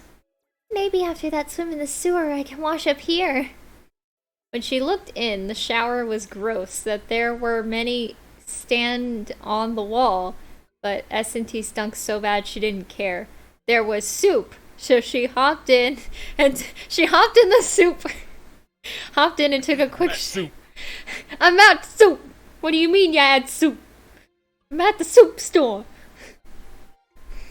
5 minutes later, she was fresher and felt cleaner and she was ready to continue. CWC Coliseum Zone, Act 2. SNT then had to work her way back into the ceiling due to the police presence near the entrance. She needed to find a way to the other side of the stage itself because Chris was on it with the rest of the band. Hello everybody, my name is DJ Jamster Sonichu. Welcome to the show. I'm here to introduce you to the one and the only Christian and the Hedgehog Boys. Give them a big hand. She could hear the crowd going wild and the stand shaking like it was about to collapse. She knew that Christian and the group came out from the other side because the locker room she was in was empty mostly except for Bionic, who was there to slow her down. Is Chris now. Hello, ladies and gentlemen, girls and boys, and dudes of all teenagers, as well as gals. My name is Christian Chandler, and I would like to ask you all who is ready to rock. The crowd bursted in cheering, whistling, and clapping. 1, 2, 3, 4. said a faint sound, and then the song started to play. SNT liked the music as it made a very good use of the guitar and bass with perfect sync. It almost sounded pre-recorded. The song sounded fine, but that was until Christian opened his mouth to sing. Christian and your Hedgehog Boys, zipping along, rocking with joy. SNT cringed. It sounds like he's rubbing his voice box on a cheese grater. That was when SNT realized why the crowd was so excited. This is definitely the only music they've ever heard. There was like one quote there, and it's not actually her speaking, it's just a typo. Say it as if she's still speaking. She continued to move and didn't want to look at the stage. Her plan was to climb over the stadium through the narrow air ducts and not get captured by cops by doing this. They are already hot on her trail, so it didn't make sense to go through the circling hallway. There was no Pokemon, just platforming to do as she had to jump from one bar to the other. This was hard, as even though she could fly, she would get tired really fast, and it wasn't that efficient to do it other than swinging and jumping. She avoided boosting. When SNT made it to the middle of the stadium, she made it to a platform in the ceiling, but suddenly... What did I miss? She's at a concert, I guess. Okay. She's at a concert, Christian and the Hedgehog Boys are playing, and it's bad. Okay. When SNT made it to the middle of the stadium, she made it to a platform in the ceiling, but suddenly she heard the sound of cracking. What's that? And that was when the ceiling broke, and SNT found herself falling into the middle of the Coliseum, right on top of the concert. The music stopped when the scaffolding hit the ground with her, so the band members could get out of the way. It was at that point that the crowd was concerned. SNT was now on stage next to the band. DJ. Wow, it looked like a party crasher. DJ said to the audience. A very cute party crasher. Stop! SNT started to shake as she'd never been on stage before. Chris Chan then got on the mic. Please, what? Oh, wait. No, it's me. I'm back. Welcome back. Okay, read it. Police, what are you doing? Get up here. Wait, Interrupted DJ. I've got an idea. With this young lady here and this great audience, how about we do something very special tonight? How about we punish her by doing an instant death karaoke contest? What? The fuck? Instant death karaoke contest? Is the death karaoke contest? SNT and Chris Chan questioned. Here are the rules. Above you, there are bars on the screen that are half full. The audience will vote on their phones who's doing better singing in real time, and the more votes you have, the more your bar goes up and the other person's goes down. If you reach below 10% full, your stage will then smoke it, and if you reach 0%, your stage explodes and will send you flying into the air. DJ explained. Everyone get that? I agree to the terms. No one sings better than me on my own songs. Christian said proudly. Yeah, Right. SNT looked at him with a sarcastic look on her face. She was getting even more afraid, too, because she had never sung in front of anyone before. Alright, everyone, text 555764 and vote for SNT or Chris, and keep doing it after every line that they share. DJ said. That seems like a lot to ask of people. Are you ready? Yeah! I said, are you ready? Yeah! Here's the song. Christian has the opening line. What song is this? The music starts and Christian then sings the first song. Oh, it's to the tune of "I Want It That Way" by the Backstreet Boys. Okay. How do I sing like Chris did? Like, without a I fight. get it.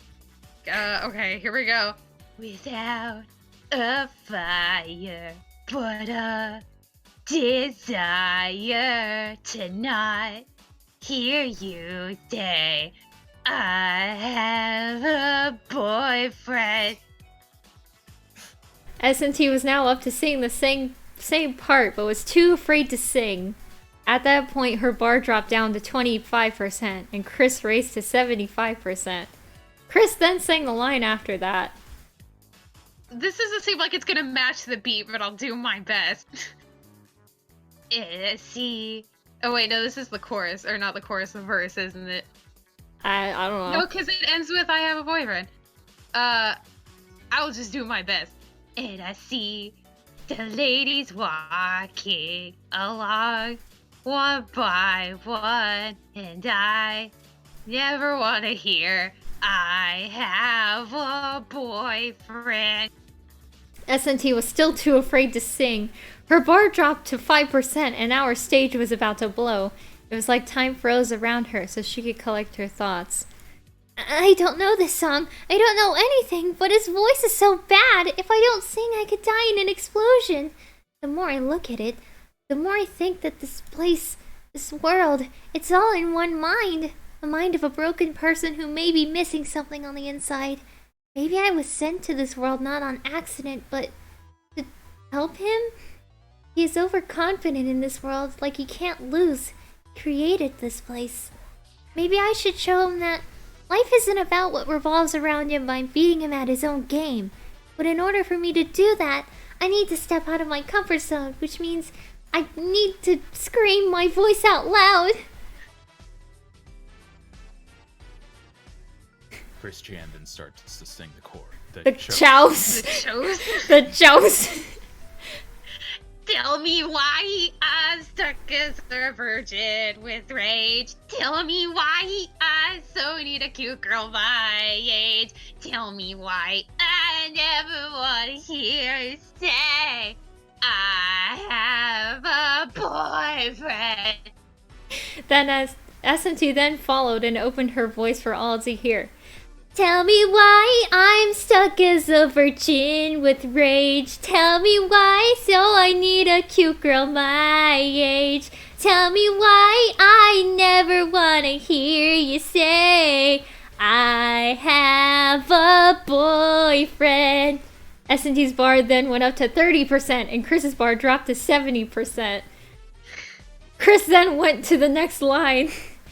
And I have no fire, but a desire to not hear you say I have a boyfriend. S repeated the line like she was supposed to, and this was the point where people started realizing that SNT had a much better quality voice than Christian ever has been. They have been listening to the same music for years, no variety, and SNT shows up with this amazing voice that was never before sung. SNT's bar goes up to 60% as Chris's bar drops to 40%. Chris starts realizing that he was losing and tries to sing harder, but only ends up messing up. Tell me why I'm stuck in the virgin with rage. Tell me why I need a cute girl my age. Tell me why I never want to hear you say I have a boyfriend! SNT repeats the line and her bar goes up to 90%. As Chris was now on the final legs. His stage started smoking and was ready to explode. Chris really tied, but messes up a line. Why do all of the jerks get all the pretty girls? Yeah, you may not know this, but I want you to... I don't know how this lines up with the song. That I am a lonesome heart. I don't know how this even goes. I was thinking it was the... I don't actually know the real words of the song, but the one that... Yeah, that. Yeah, but it doesn't really match up. Not super really. well. I mean, it was written by Chris Chan, so you know. No matter the distance, I want you to know that deep down inside of me. I'll just skip that part. SNT is amazing and she sings. That was the final straw for the audience, which sent SNT's bar to 100% as Chris and his band went to 0. The stage then self-destructed and sent the band flying into the night sky. Chris then yelled, Why would I be thrown out of my own concert? I was supposed to win. Now we're blasting off like Team Rocket. DJ Jamsta was surprised with Chris Chan's loss to SNT. In fact, he never expected it. SNT in the audience witnessed the band go into the distance, and the band disappeared. When they saw a little light appear and disappear. Oh yeah, we have a winner. DJ yelled to the audience after the surprise loss. Go ahead and finish the song, SNT. SNT then sang, to the best of her ability, the rest of the song. And I have no fire, but a desire tonight.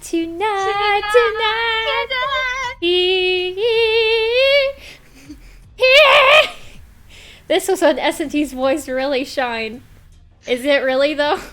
Alright, Netan, you gotta shine. Stuck as a virgin with rage, so I need a cute girl my age. I never wanna hear you say I have a boyfriend. Tell me why I'm stuck as a virgin with rage. Tell me why I so need a cute girl my age. I never wanna hear you say I have a boyfriend. Never say it now. The audience cheered through SNT's name. SNT. SNT. SNT. As she smiled back, SNT got through Act 2, rank S, singer. She then ran off stage and out of the stadium into the streets. She quickly located the direction of the band, the direction the band fell toward after being rejected from the stadium, and ran into the forest after them. Whew. That was a action-packed, amazing chapter. I can't believe SNT had karaoke with Chris Chan.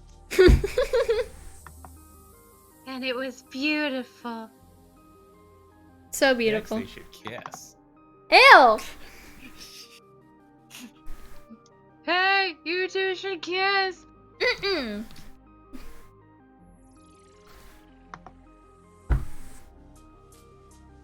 Ugh, I had a mouthful of yogurt.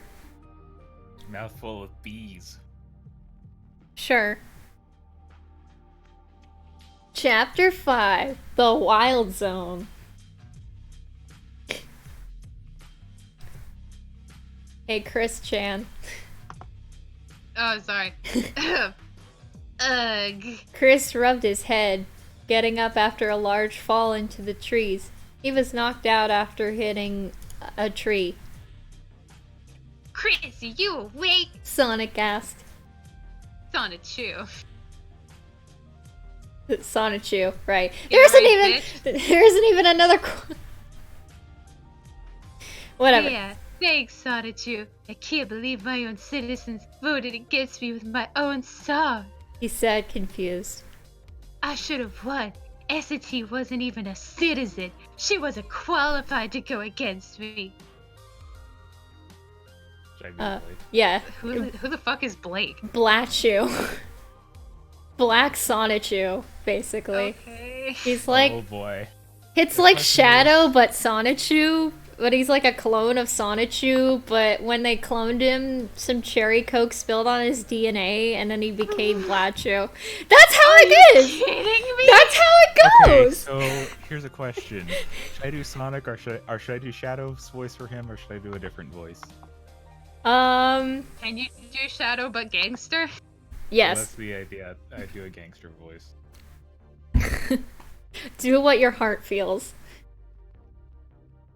Yo, we'll talk to DJ about this later. Right now we need to figure out where we are. Blake said as he looked on top of the tree for the city.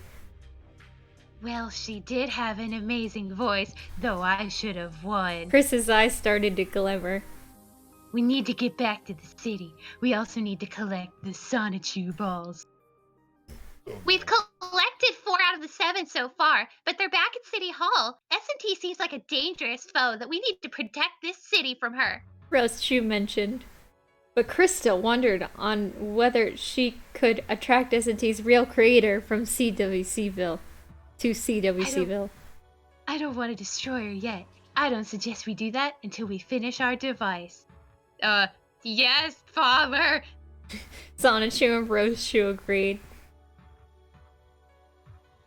In the meantime, Wild, keep track of SNT because I know she's chasing us, and slow her down. Chris said. Who wants to be wild? Not me. I've got enough Not shit father. to deal with. So, like, in Sonichu, the animated series, they made Wild like a country bumpkin. Yes, father. Like, I can play the sit and spin! You got that right, father.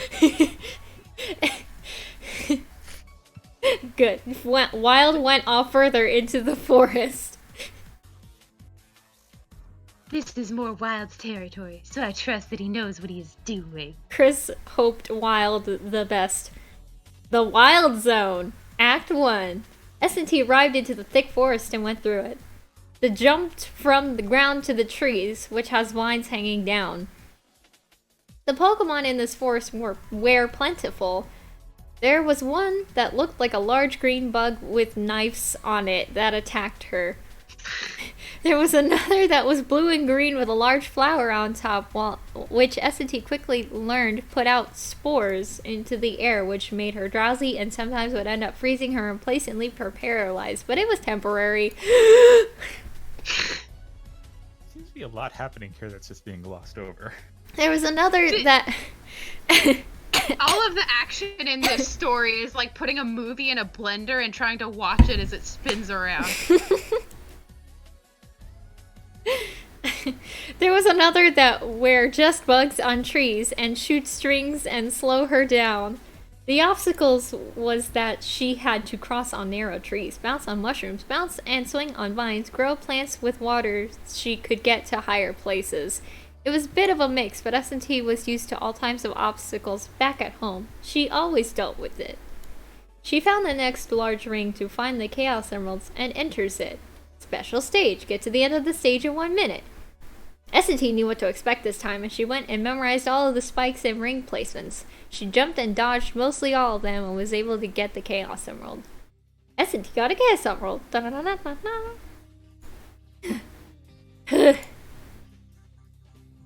Again, I I need to ask, catch are my you breath. gonna be okay? I just need to catch my breath for a second. Whew. Alright. Water.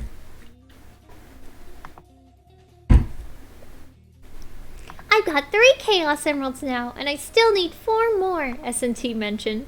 These stages won't get any easier. SNT continued through the forest until suddenly she hears her own name.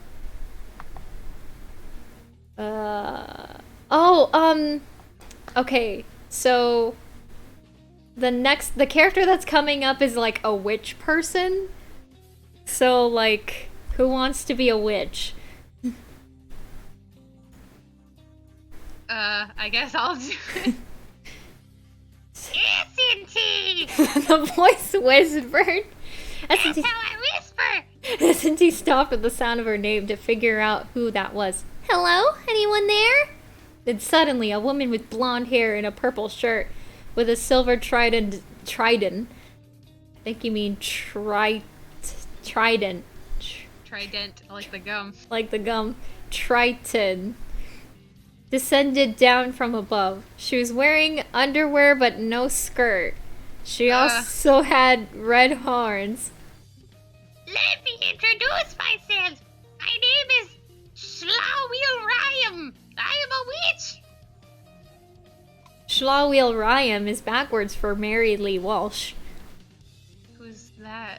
So Mary Lee Walsh was like a guidance counselor at Chris's college, and she was trying to get him to stop being creepy, like, hey, you need to stop like putting up these posters saying that you're looking for a girlfriend because it's weird. And so in the Sonichu universe, she's now a villain.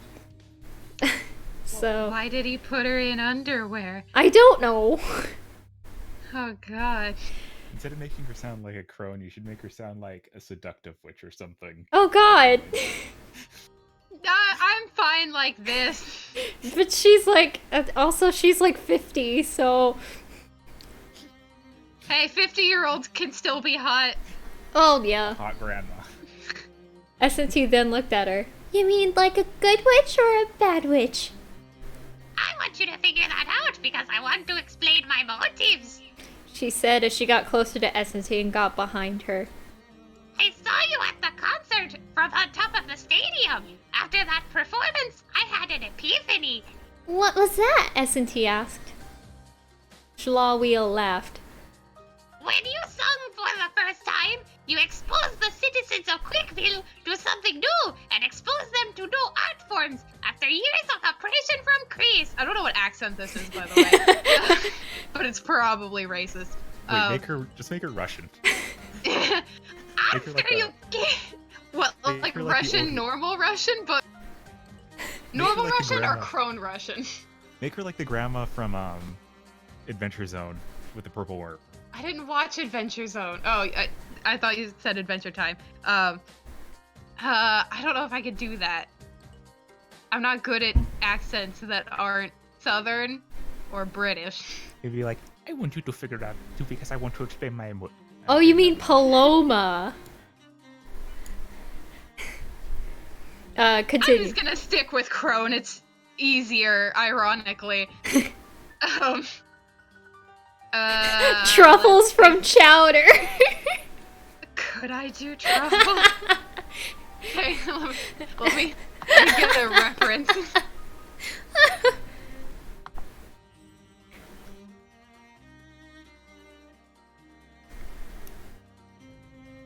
Bubblegum in a dish. How many pieces do you wish?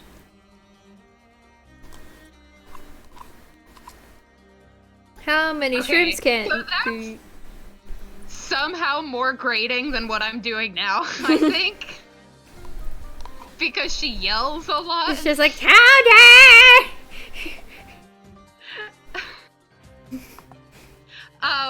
Yeah, I think I'll just stick with what I'm doing now, basically. Okay. I don't even know where I was. After you came here. Okay. After you came here, people have now started waking up to Chris's motive. You see, Chris introduces this rule to call escape from reality.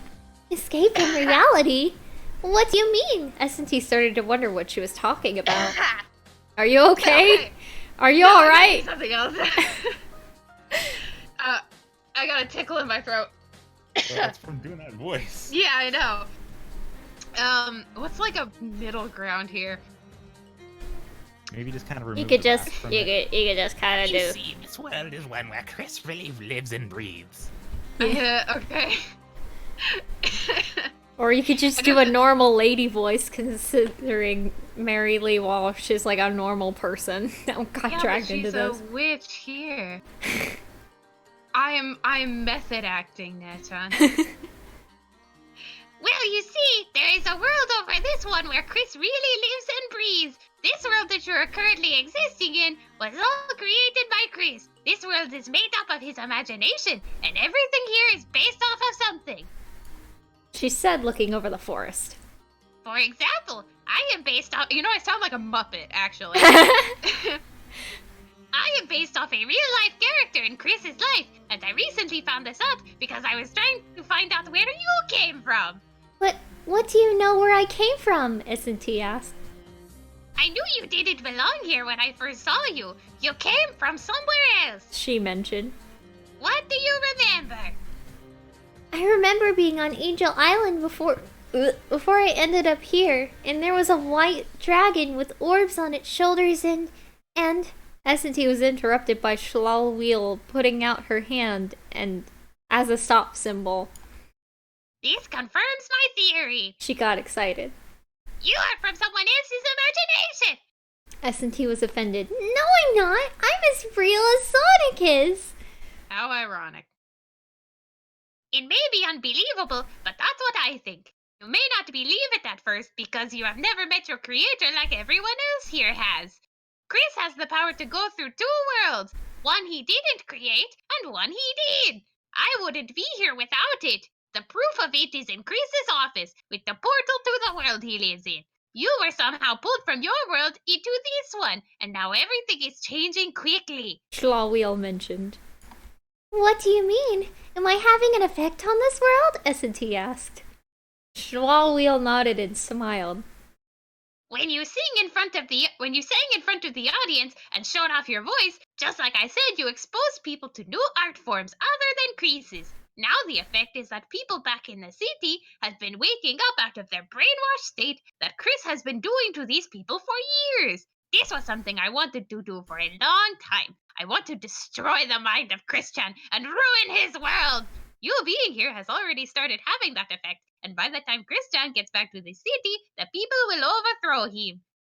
No, I didn't want to do that, SNT cried. If he created this world, I don't want to destroy it. Even you don't understand. You are slowly destroying his imagination from the inside. And this is what I like. If you want to join me I want you to join me, and together we can conquer this realm and take over the Quick World! She yelled. No, I won't join you. I don't want to destroy anyone's mind. I want to help Chris, SNT yelled. Are you coming in or not? Pick one. Don't Cat. just stand there. Cat problems. Pick one. In or out? He's just staring at me. I can't pick you up. My hand is holding a laptop. Roxas, come on. Thank you. Okay. I heard the sad meh. So where were we? What? Oh, by the way, Courtney, unrelated. Do you have stream labels open? Stream labels? Yeah. I can open So it. you're gonna want to have it open while you're running a stream, just because that'll show who's the recent donator and stuff. Right. Because at the moment it's like showing very, very, very old donors. Yeah, let me check a thing.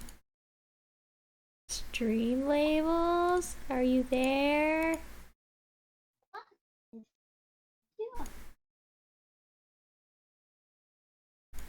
Stream labels isn't showing up and it's open.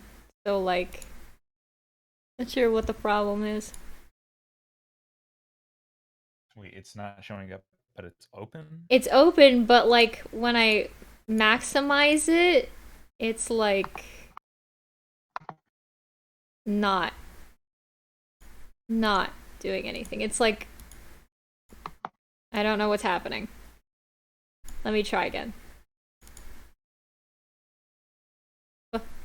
It disappeared! What happened? Oh. Stream Labels, are you okay? Come here. Well, Stream Labels is broken, so I don't know what to do. Well, the top donor and the recent donor just won't be accurate. Hmm. Anyway.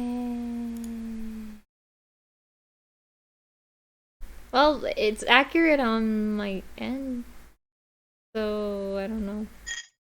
Well, yeah, it did just update because it was only saying one donor. Anyway, Dankness donated 217. No, Dankness 217 donated 9 monies. Thank you. 9 monies. 9 monies.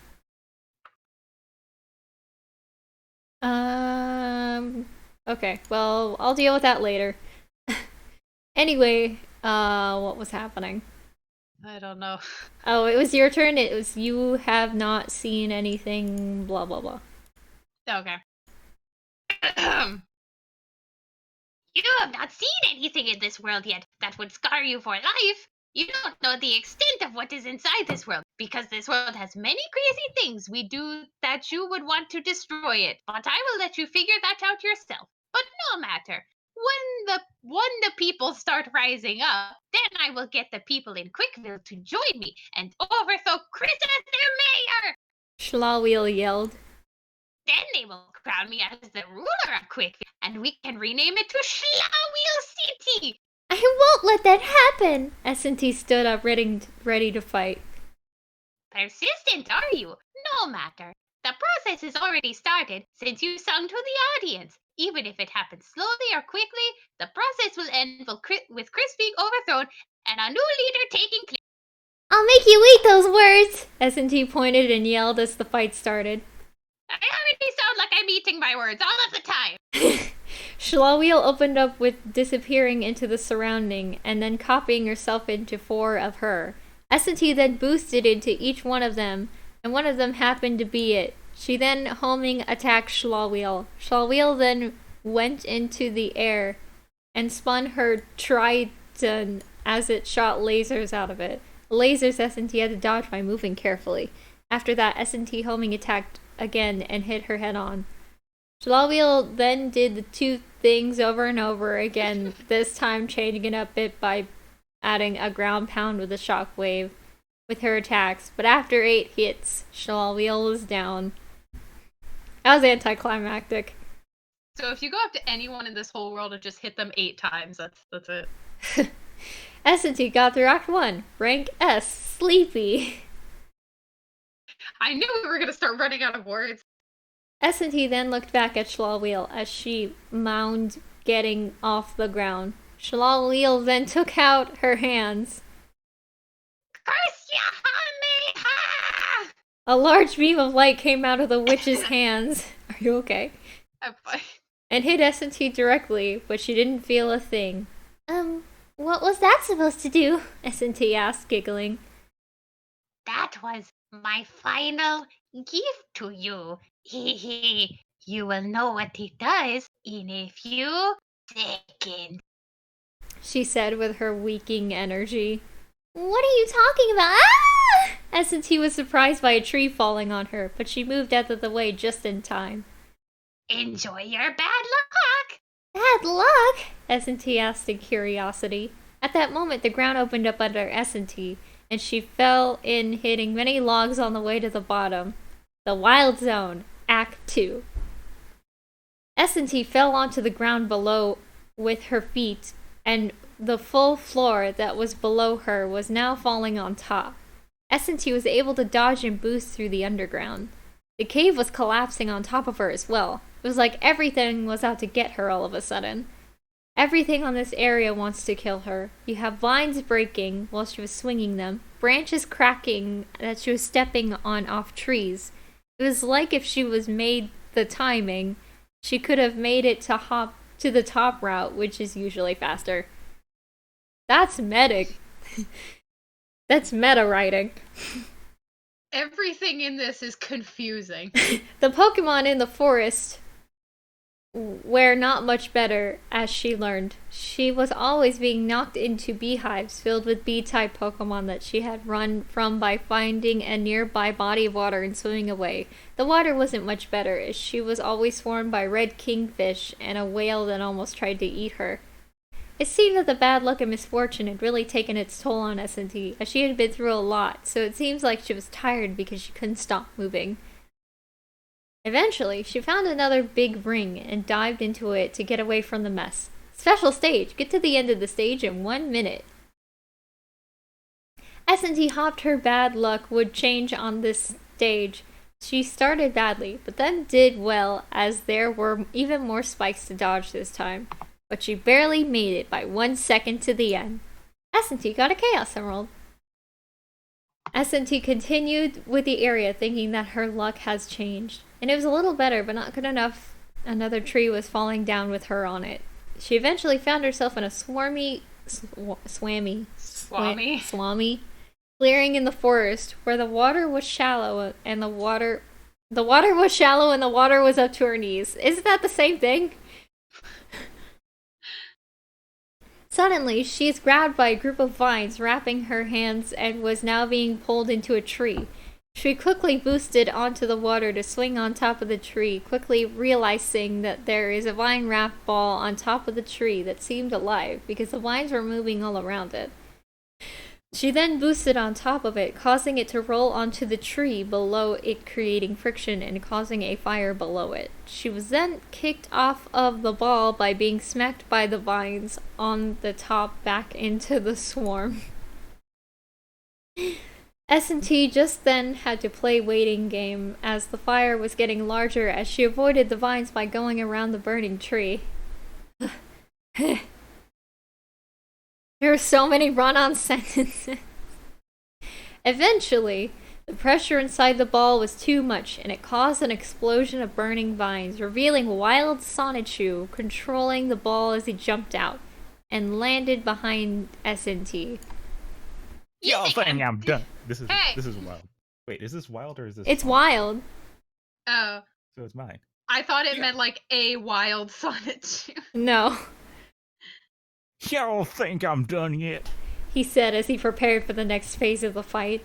The forest was now on fire with the explosion, and Wild started chasing SNT through the forest. This was now a race to see who could get out of the forest the quickest before they are burned alive. There were more falling trees trying to slow her down, and Wild using a vine whip to slow her, but eventually after dodging they got out.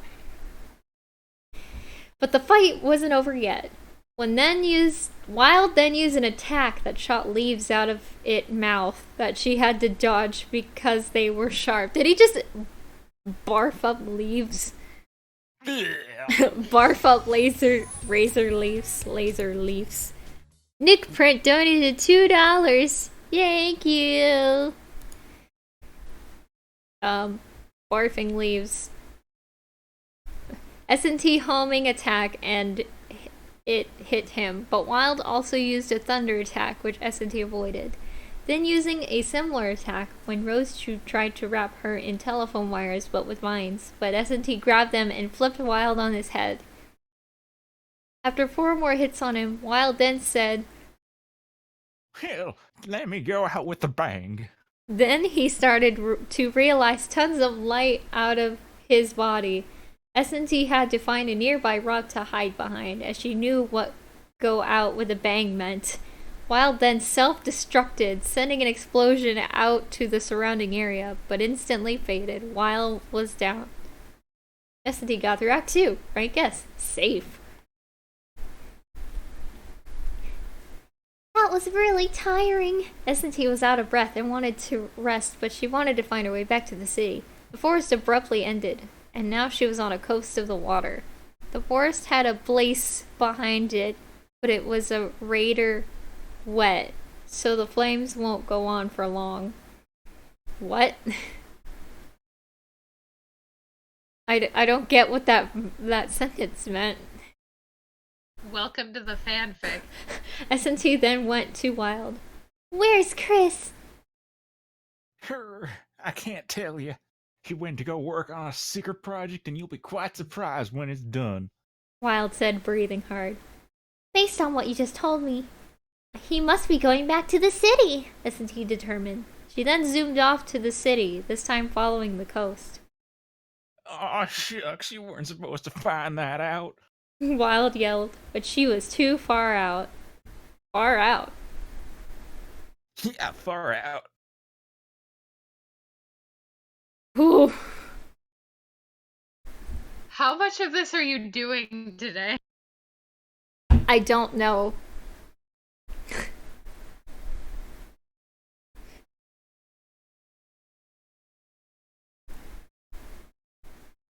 I don't even know how long I've been streaming. 2 hours, over 2 hours. Jesus. Oh, my chill out music ended. I didn't even know. Here, let me find more music.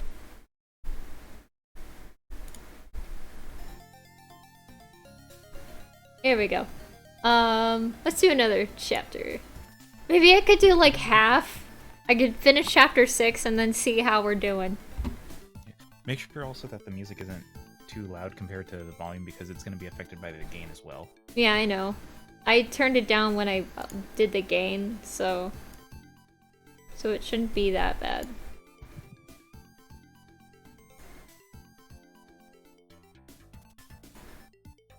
Here. Okay. Let's get the chapter 6.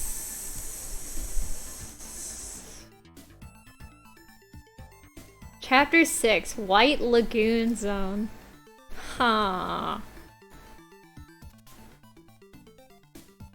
Sweetie pie. What was that?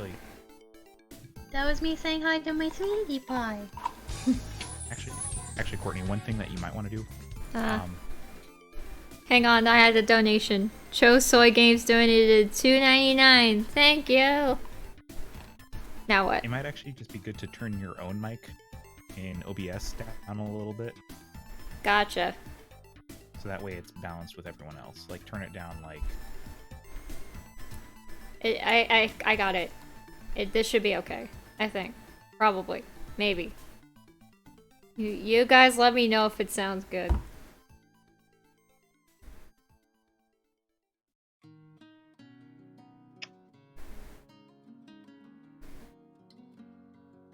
Anyway, everybody got water and everything? Because this is a fucking long chapter. Oh, I Lord. don't, but I have a cat, so... That's all that That's you like need. water. Well, I mean, I can't get water even if I wanted to. Which cat? The good one. Ah, the boxes. I mean, technically I have both of them, but Boxes is the one that's laying on me, and he's doing that thing that I love, where he lays in my lap, and if I don't pay attention to him, he reaches up and touches my face. You're so cute, I wanna die.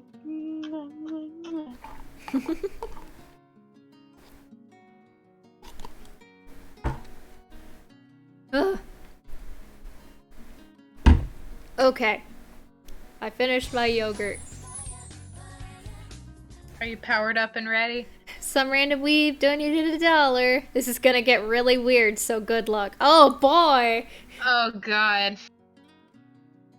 I mean, it's rated T, so I hope it doesn't get too weird. Okay. It's gonna get a little weird. It's gonna get a little wild. She ain't from around here. She's from another dimension. Hell yeah.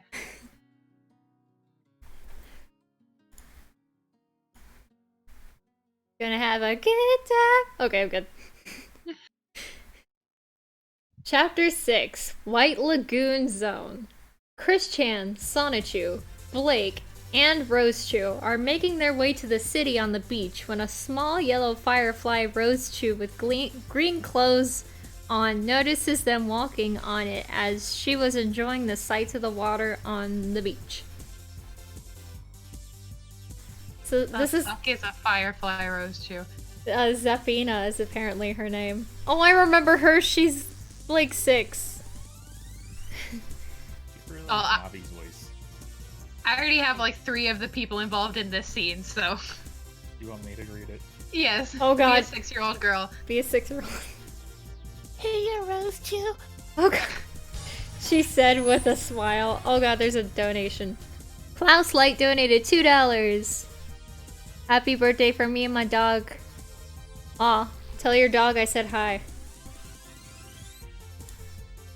Hey, Zapina. Rosechu smiled in response.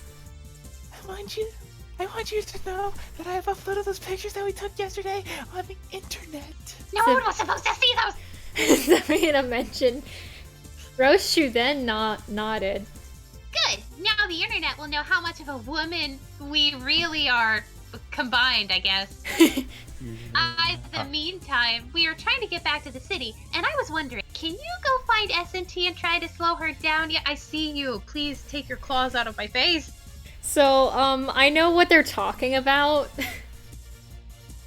Oh no. I know what that. So there's an issue of Sonichu where the girls are, well, mostly Rosechu. Rosechu's tired of people on the internet drawing her as somebody that's not a girl. Be donated $5 when this is over. Check Twitter. Okay, but anyway, they're like, we need to set this right because people are drawing us gross and we gotta prove that we're winning it by taking naked pictures of us and putting them on the internet. What? Yeah. Doesn't Chris draw them gross? Yeah.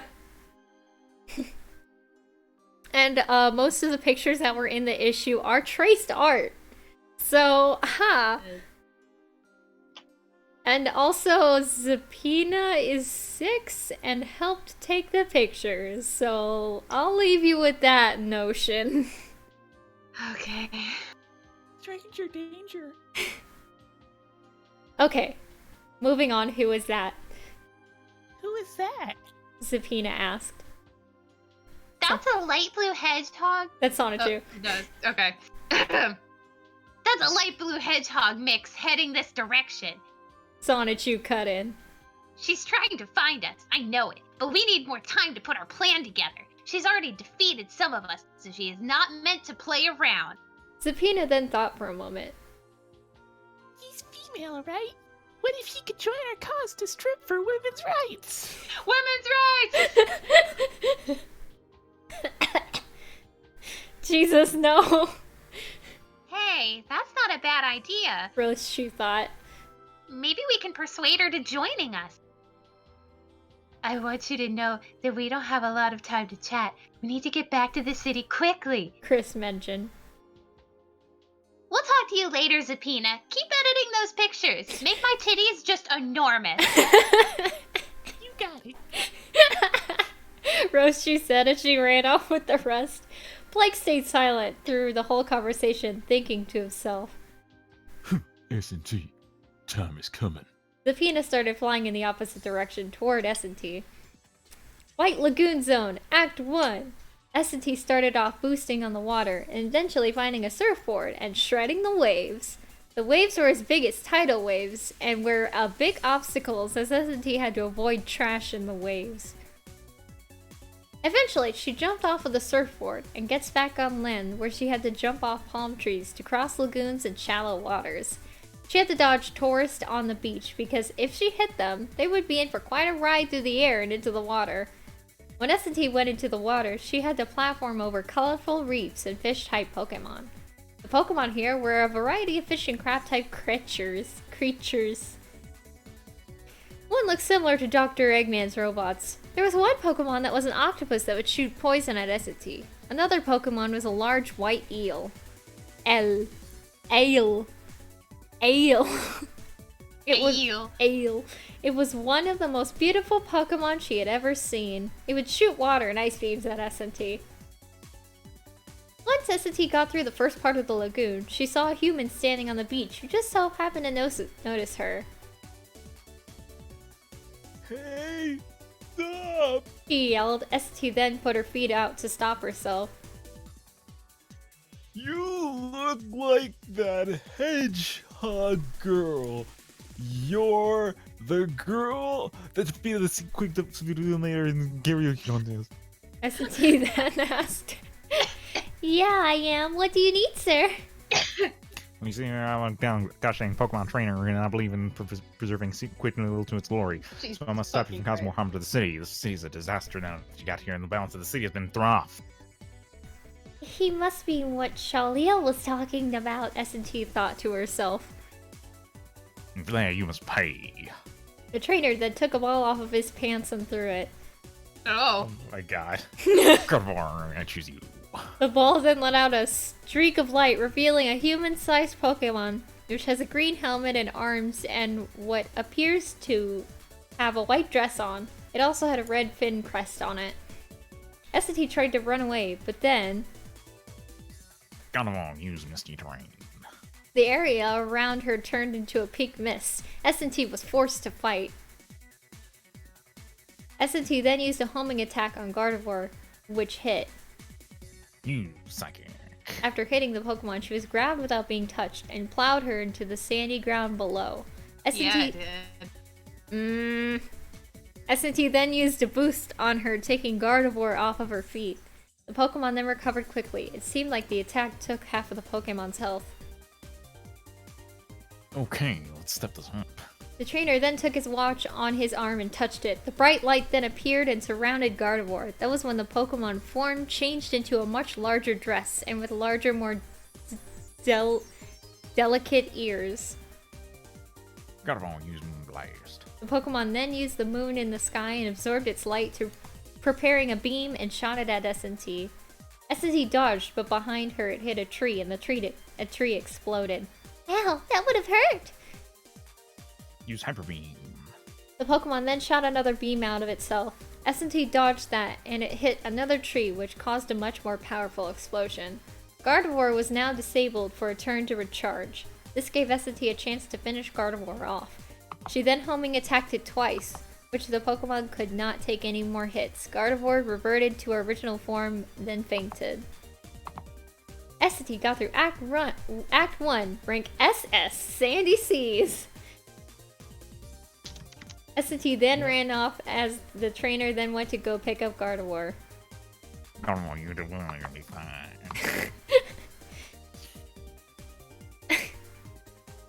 White Lagoon Zone, Act 2. Were you trying to say something? Ew.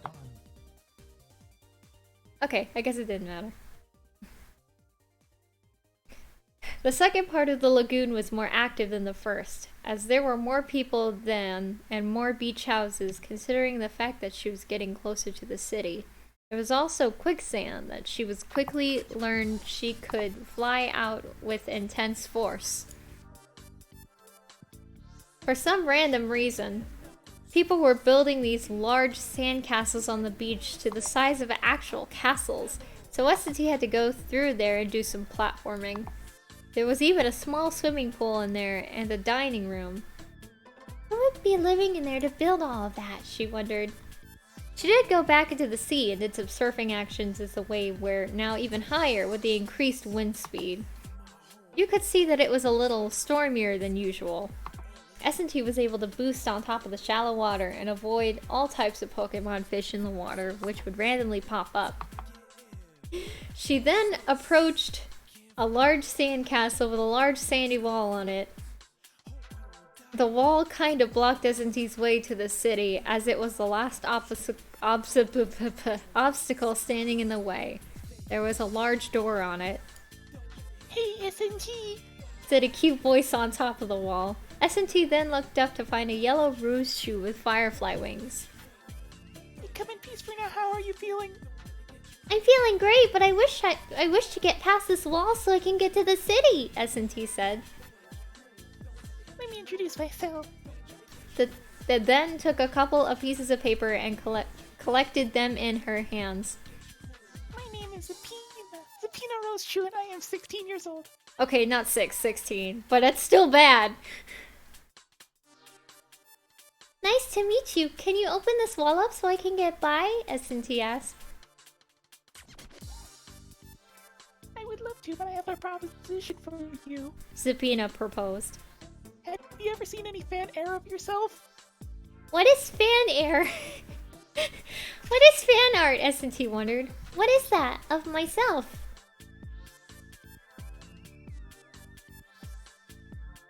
Zepina then threw the papers onto the ground in front of SNT.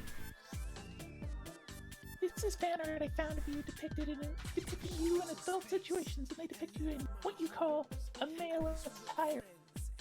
SNT got a little creeped out, but picked up the papers. Oh god. What the? What? Oh my god! Why do I have a... She looked at them, but it was hard to look away from them. They were so gross that not even the writer of the story wants to describe what was on those photos. Why though? I need an adult! I need an adult. I need a therapist. You see what I mean? You are not a man, you are a woman, but they depict you as a man. They are violating women's rights to be a woman. Zepina explained. SNT then took the papers and balled them up. Violating women's rights? This is why I want you to join us in our campaign to strip for women's rights, to show people that real girls are not men with pickles. Zepina proposed. What did you say? When SNT closed her eyes, she started to intensely think about that. It was at that moment, it was like she was being possessed by another being. Someone who really controlled SNT's actions. Jesus? What? No, You're first now Jesus, Courtney. I'm Jeebers. I'm Jeebers. I'm gonna turn down the music.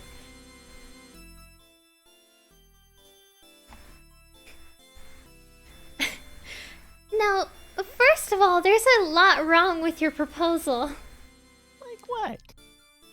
Well, first of all, you're 16, so you shouldn't have stuff like this, SNT mentioned. I don't strip, I just help advocate and help with lighting. Zepina mentioned. Second, you just proved to me you don't understand anything about women's rights. Women's rights is about being treated the same as men on jobs and social norms, not whether you are a man or not. I don't know what you mean. Third, striping and taking photos of yourself and posting them online will not help stop people from drawing what they want to see, no matter what. What you're really doing is ruining yourself online and discouraging you from getting yourself a better job from employers. I can't believe this is what someone's solution to an issue that is really nothing. People depicting women with pickles is wrong, though. Zepina said. SNT was still feeling like she was channeling someone else. But does that change who you are? But... Does it? But... Does it change who you are as a female person? No. Then ignore the pictures. You don't really need to do anything to prove to people that you're a girl. Look at the former First Lady of the USA. People started rumors about her being male, and I'm not going to deny that there is art of her online with a pickle. Did she take naked photos? Did she take naked photos of herself to prove she was a female person? No. In fact, she didn't respond at all and just continued what she wanted to do as First Lady. None of that has affected her life, SNT explained, and then thought, what is the USA? What am I saying this? Why am I saying this? I don't believe this. Zepina was dumbstruck. Dumb truck. She's a dumb truck. Who started this trend anyway? SNT asked. Rosechu's idea. Rosechu started this? I hope that's it because it's a really dumb idea, SNT admitted. No, every Rosechu in the city agreed to this. Even Chris agreed. What? You've gotta be kidding me! SNT was surprised. Any effect afterwards? No, not really. Zepina disappointedly said. Exactly. Not even that will work because you can't stop people from doing what they want to see or do. The bottom line is women's rights is about equalness for women on the same playing field as men. Not on whether or not you are a real woman or not, SNT explained. SNT says trans rights!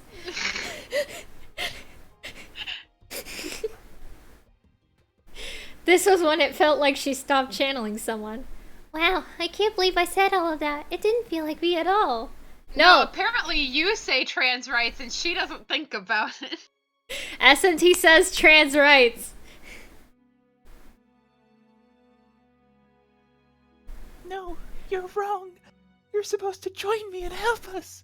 You were supposed to save the Jedi, not turn against them. Now I know you're the enemy. Prepare yourself. Oh, Jesus Christ. Zapina quickly got in her fighting position. Zapina flashed her light to blind SNT, and then used a skyvolt tackle on SNT, knocking her off of her feet. She then got back on her feet and attacked Zapina with a homing attack. Are you okay? Mm-hmm.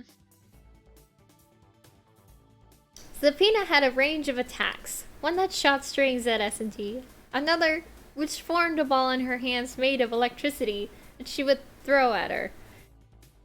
But it seemed that with her tail, the attacks were more powerful. SNT attacked the tail and was able to destroy it. Ow. It temporarily disabled Zapina from making electric attacks. It would also temporarily take out her ability to fly as it wasn't balanced anymore. SNT used this chance to homing attack Zapina while she was on the ground and running at her. It knocked her off her feet. She then stood up and flew into the air with her tail fully light. Zapina performed an electric attack that threw balls of light at SNT from above. SNT repeated the same routine to get Zapina on the ground and attack her on the ground. Eventually, after 5 direct hits, Zapina was tired and she fainted. SNT got through Act 2, rank S, sign. Sign. Rank S, trans rights. Trans rights. Trans snakes! I wonder why I said all those things. All those things, SNT wondered. It's like I was channeling someone else. Who was that? Jeebus. She couldn't describe who it was, but it felt like it was her. But it wasn't like there was something hiding on the inside of her. I can't worry about this too much. I need to move on. SNT said as she saw the sand wall open in front of her and move on into Quickville. When SNT got there, she saw fire in the streets and people protesting with signs. There was chaos. SNT knew it would be there, but she didn't know why. And as she got closer to City Hall, she saw more protesters carrying signs saying things like "No more Sonichu" or "Down with CWC" and "CWC to go." Quick. Yeah, I want some CWC to go, please. Extra fries. And can I get the special sauce? Oh no, never mind, I don't want the special sauce. People were angry, but there was a problem. They were also waving signs saying "Egg go up" and "Eggman for mayor." People started also to surround SNT while she was running towards City Hall. They were saying, "Thank you, SNT, to opening our eyes to the outside world. Chris will go down and Eggman will arise." And Eggman, Eggman, Eggman. Why are you talking about Eggman? What's going on? SNT asked. That was when a giant ball in the air then comes down to see SNT. That was when SNT got a good luck at her creator. The creator that looked like an egg. A very red and black pants egg with a 300 IQ, which sounds unbelievable. A very red and black pants egg. With a Okay, who wants to be Eggman? Creator that looked like an egg with very red and black pants egg with a 300 IQ, which sounds unbelievable egg. Somebody be Eggman already. Oh, SNT! Long time no see! Thank you for helping me with my plan to take over this realm. Eggman! SNT looked into her eyes. What? Her eyes rolled backwards. Given your recent events, I've decided to give myself a promotion!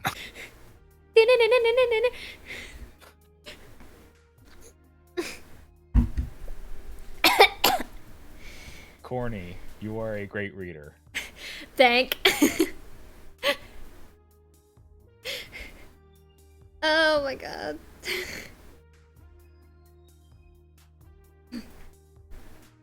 Well, I'm invested now. I want to keep going.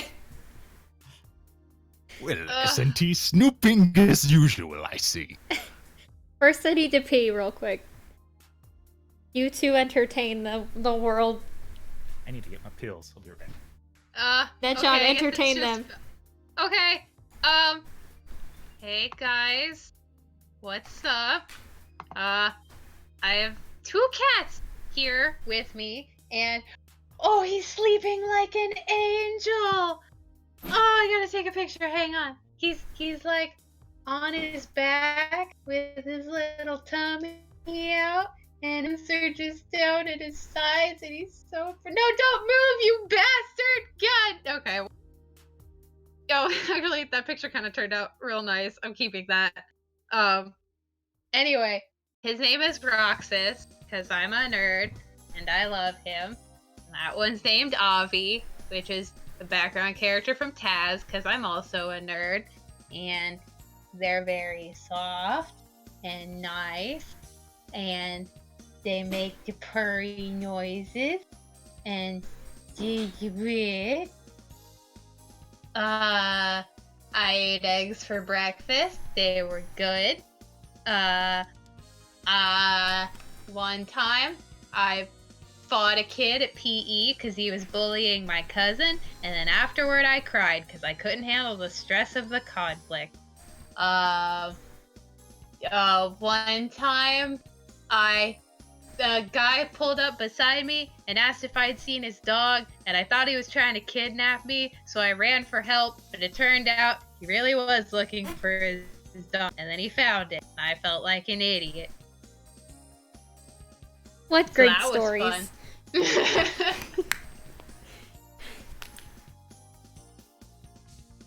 What's a story, Mark? Listen, as a girl in society, I was raised from birth to believe that people looking for puppies are inherently rapists. Especially if they sidle up beside you on the sidewalk in a van. Yeah, that, to be fair, that did seem pretty suspicious. Yeah, I think it was a reasonable reaction, but it turns out they really were looking for the dog. And I know that because they drove, well, first I saw the posters, and I was like, oh, and then they drove past me later with a dog, and they were like, look, we found him, and I was like, well. I have returned. Hello. Hello. Taki- Torbjorn, ready to work. Should I just change Eggman's voice to Torbjorn? I mean, whatever. What does your heart say? I don't know, chat. What does my heart say? Does it say I should do I got a Sonic the donation. Hedgehog Eggman, or should I do Torbjorn?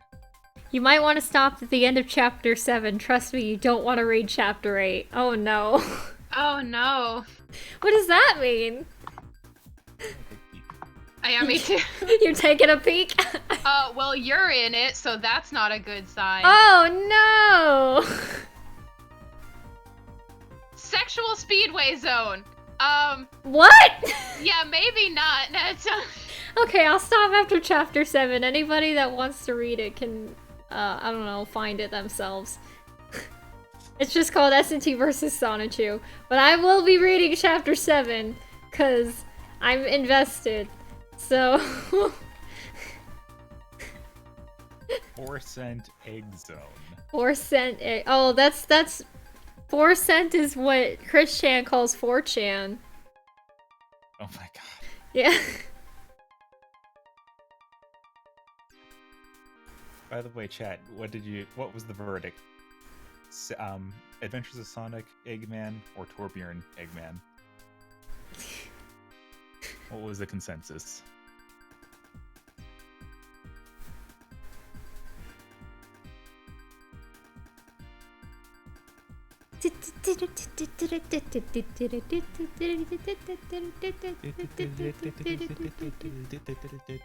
okay. Would you like a summary of chapter 8? Tell me after I read this. Okay, because it's not like as weird, but it does get real awkward. Oh boy. It seems like it's more of just an awkward thing rather than, like, an inappropriate thing. Yeah, it just gets kind of awkward. Okay.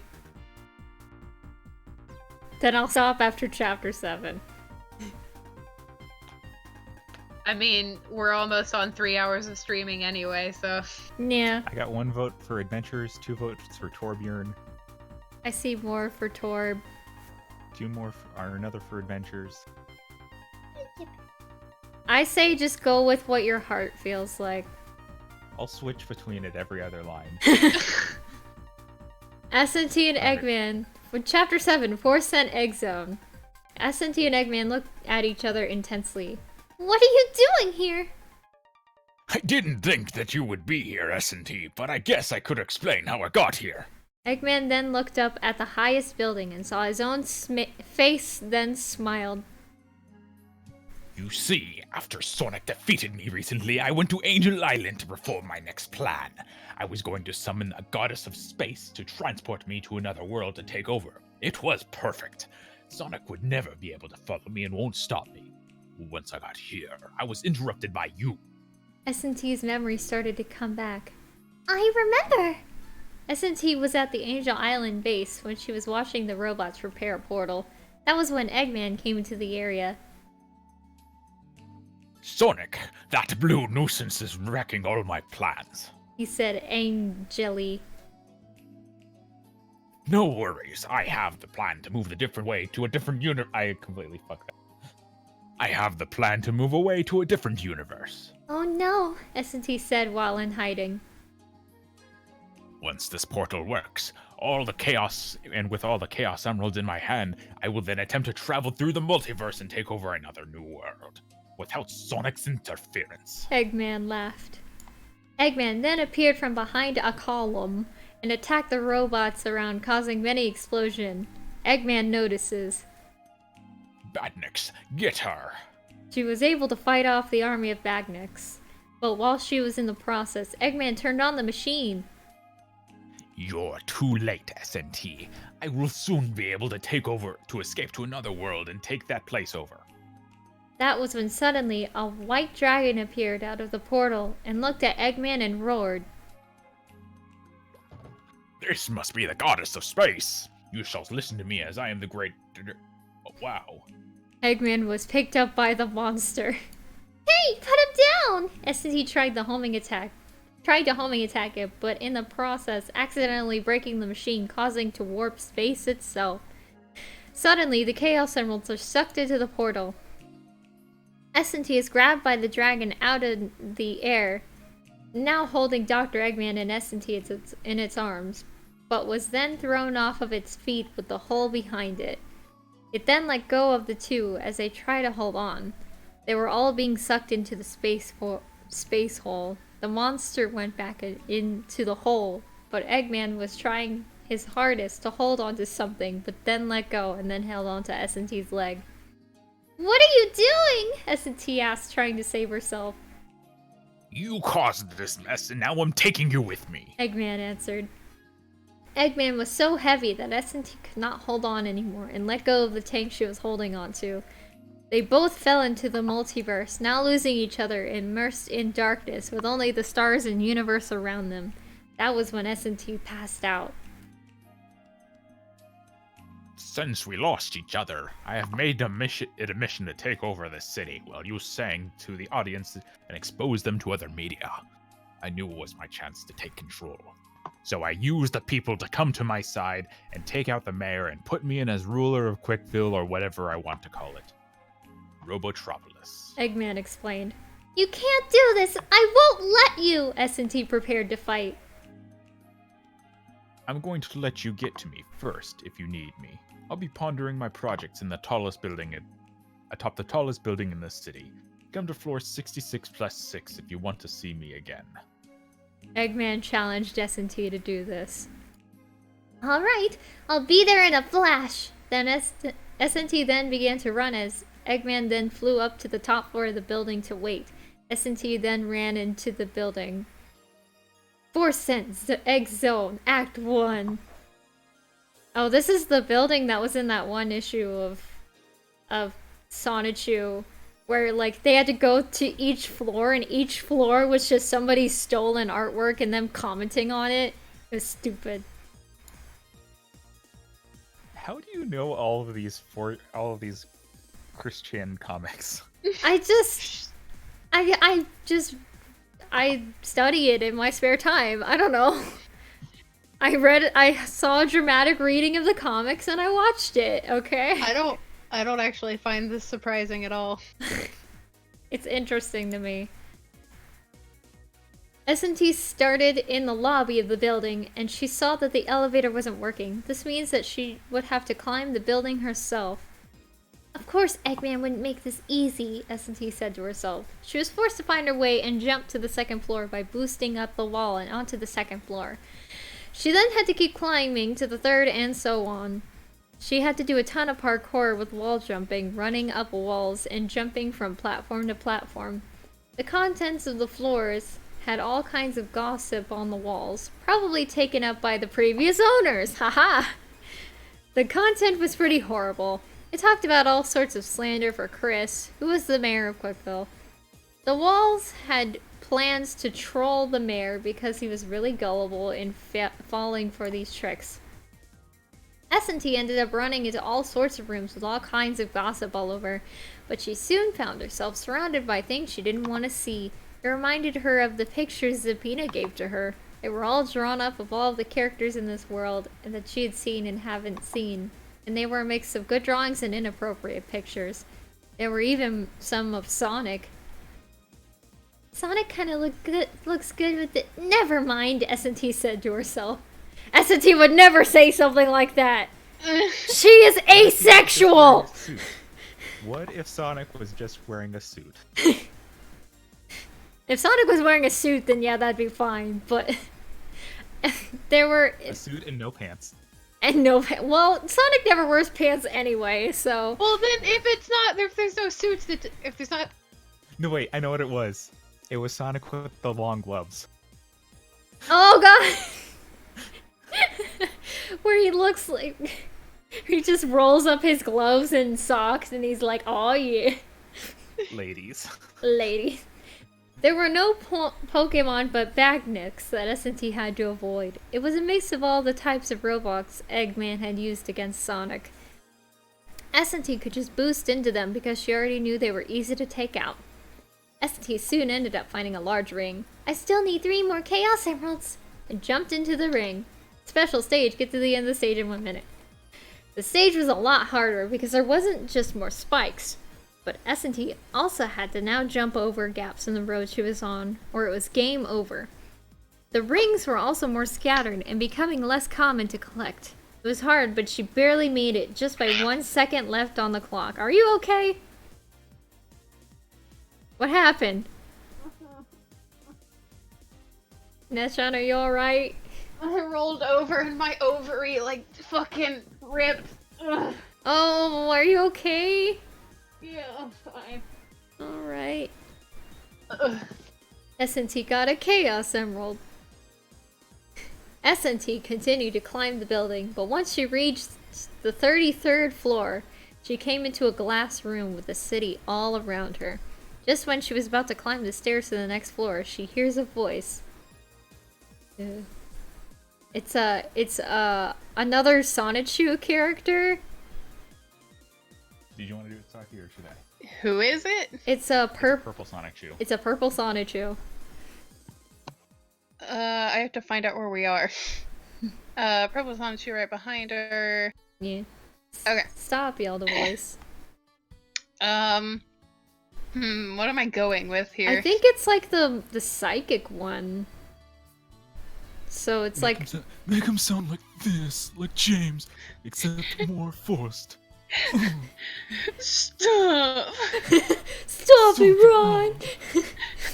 Yelled a voice. SNT looked back to find a purple Sonichu right beside her.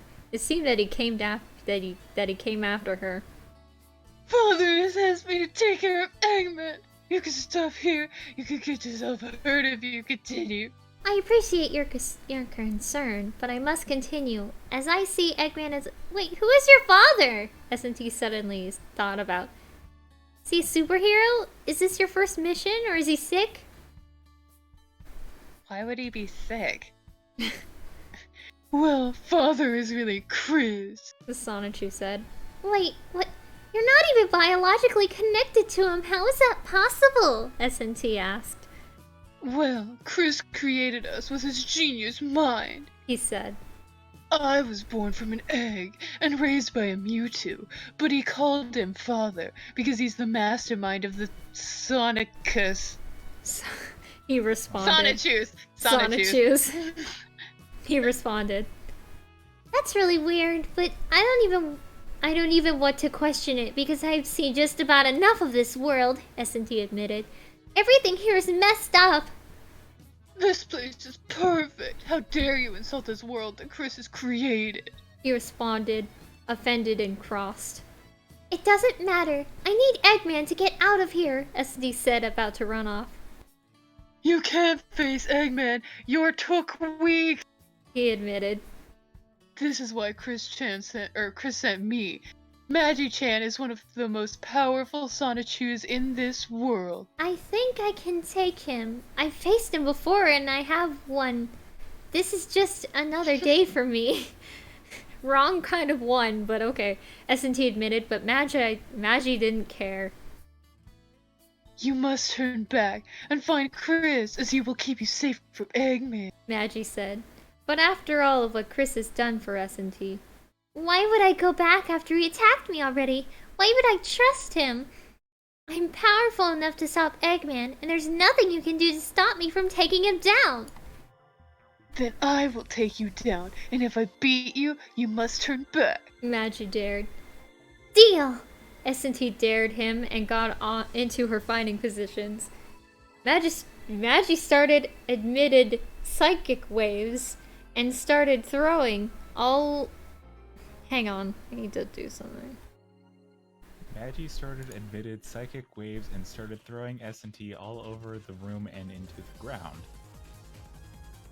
Nice. That's weird. Sorry, I was doing some like... I was doing some modding here. Okay.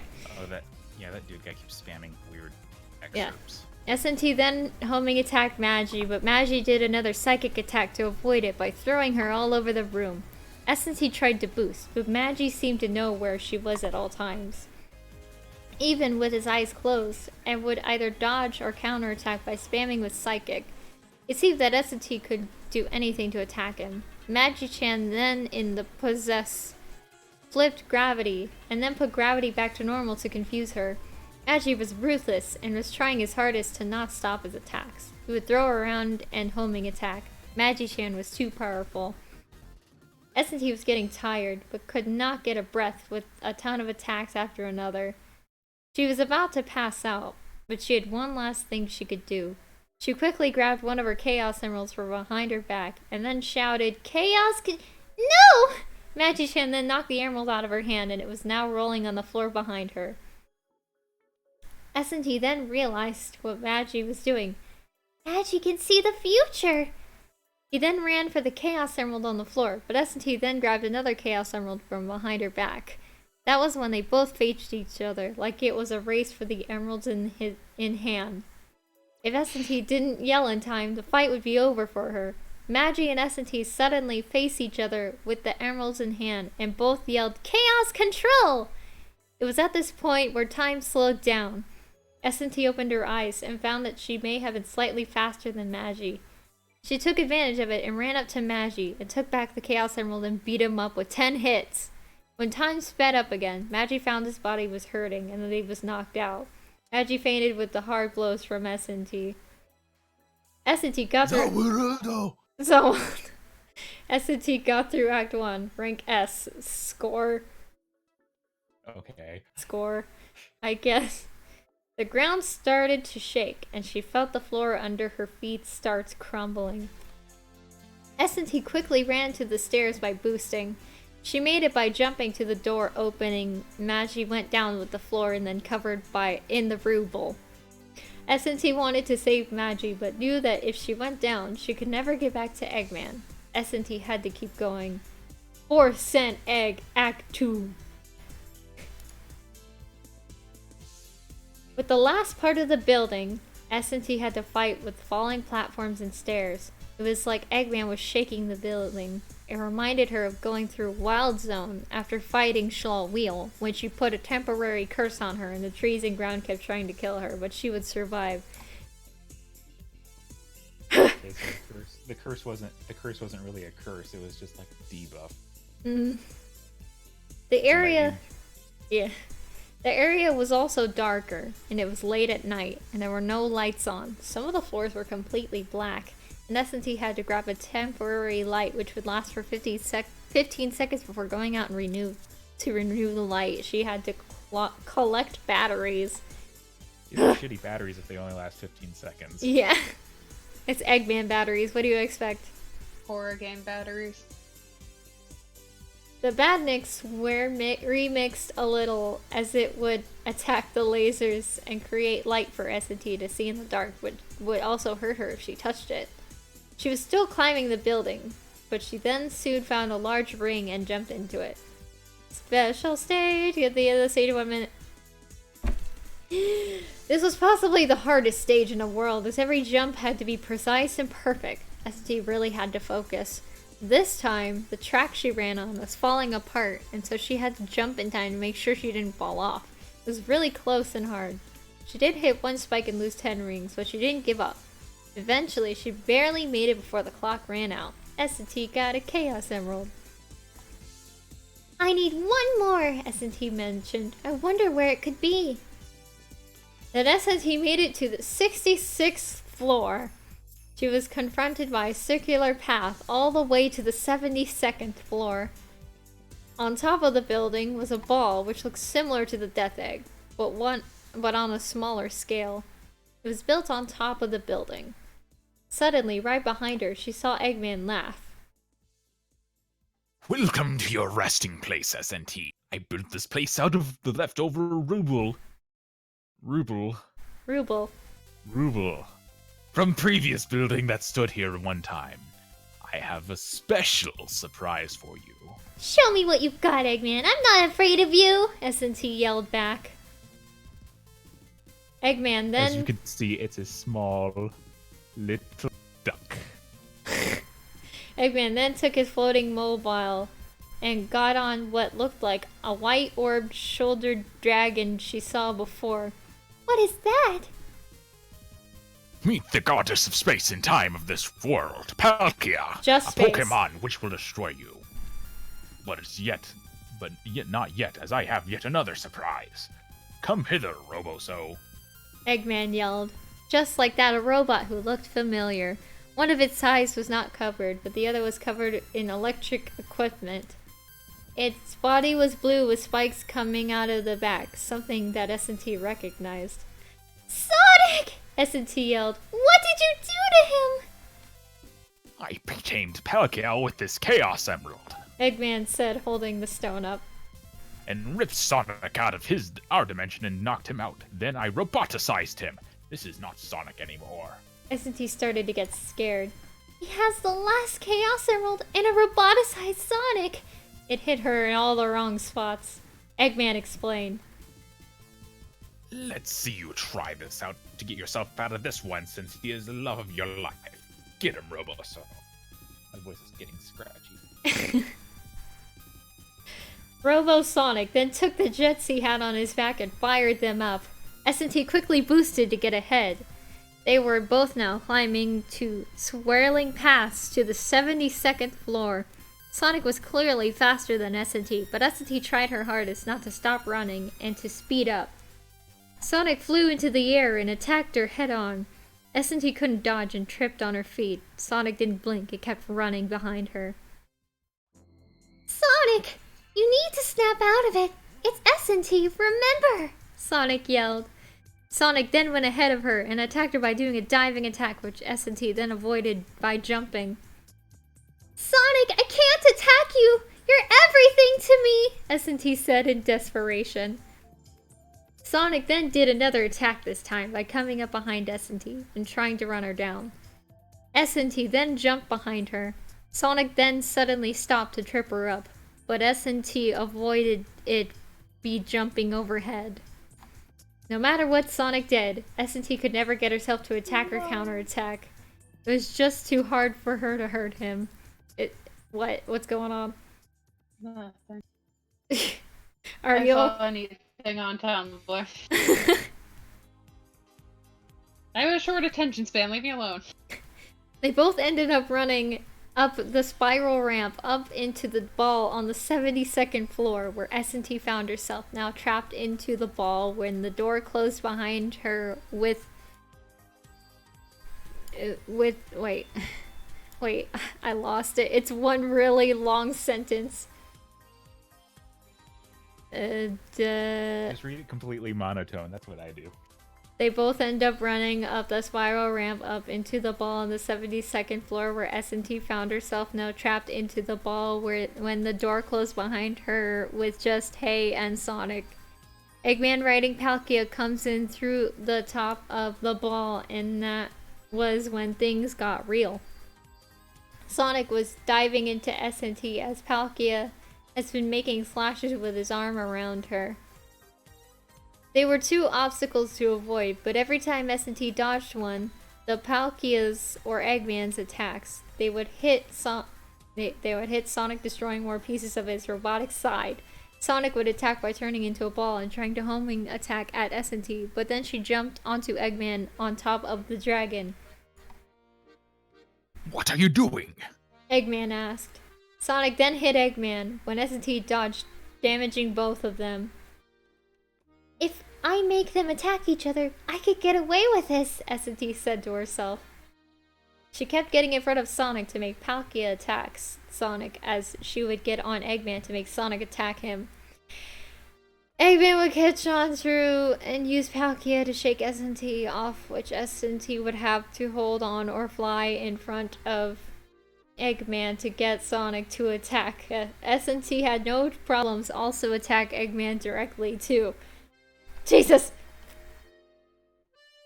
After enough or Palkia's attack against Sonic, the robot side of him was then broken off as Sonic was propelled back. SNT then used the chance to attack Eggman directly.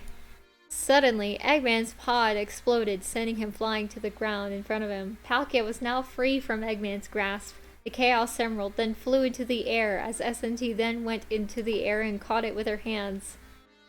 SNT got a Chaos Emerald. SNT can now become Super SNT. SNT got through Act 2. Rank S. Special! She then went to check on Sonic. Sonic, are you alright? She asked, kneeling over him. Sonic opened his eyes slowly, and his vision slowly came back to him. Who's to be Sonic? SNT? Oh, Sonic! She hugged him with joy overflowing in her. Hey, calm down. I'm just happy to see you safe. Sonic said in response.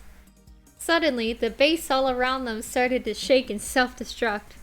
Need to get out of here, SNT said as she grabbed Sonic's hand and pulled him in a hole formed by explosion and jumped from the 72nd floor. SNT, why did you do that? Sonic yelled by falling, but SNT then used her tails to fly to the ground with Sonic in her hands, landing softly on the ground as the building collapsed. I'm so glad to see you, Sonic. I've been in this world for so long that I don't know what to do, SNT mentioned. Everything's okay now. You're able to get through it. By the way, where are we? Suck my dick. Quickville, SNT said. She then explained to Sonic what has happened so far about the Chaos Emeralds. When the conversation got to Christian, suddenly, Chris came out of nowhere and zapped SNT with a ray. Ah! She yelled. She then fell to her knees. Hey, what did you do to her? Sonic said. Hey, Sonic, huge fan. Christian mentioned. Why, thank you. You heard SNT! Sonic confronted Chris. Chris then showed off his device. This is my Find Creator Ray. It finds creators of things and brings them here to this location. And I have yet to use it to prove the existence of God. He explained. I needed SNT so I could summon her creator. Chris then pressed a red button on the machine. Oh no, it's me! No! I'm in this fanfiction, oh no! That's why we told you not to read the next chapter. Jesper, help me. You don't care. Jesper's not gonna help you. No. He's just gonna roll around and look cute.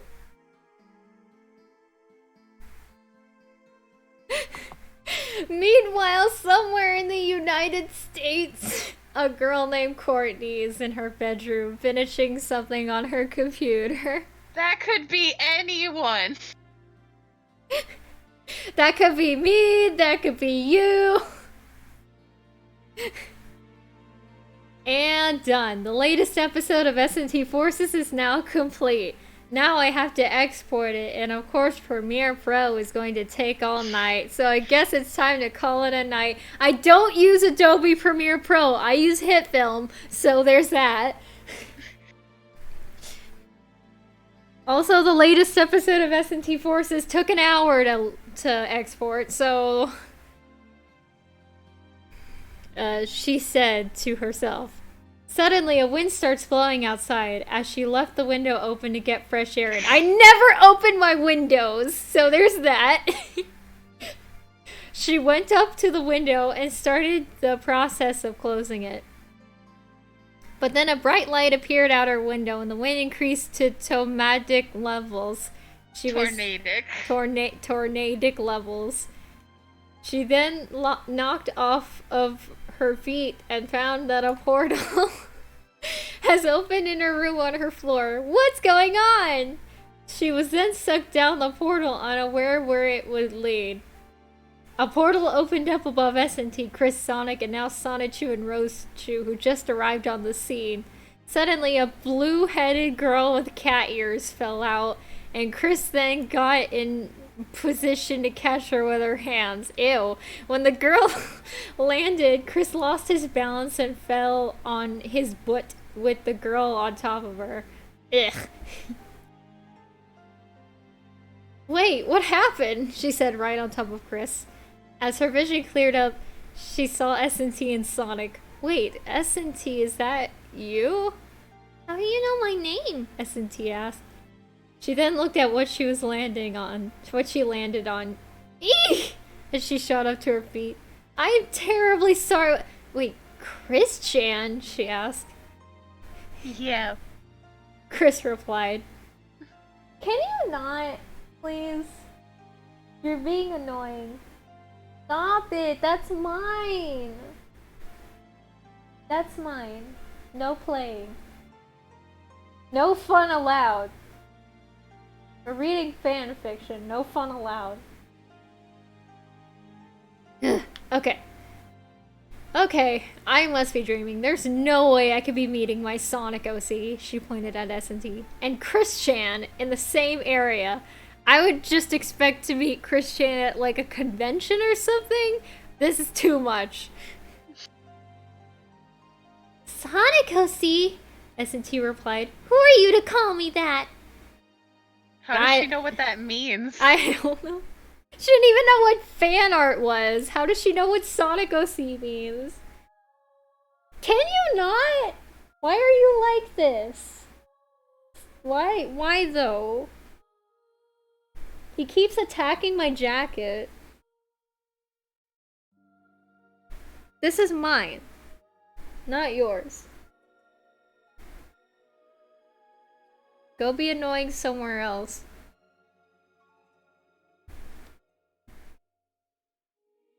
I don't know what's going on anymore. The girl thought she was going crazy.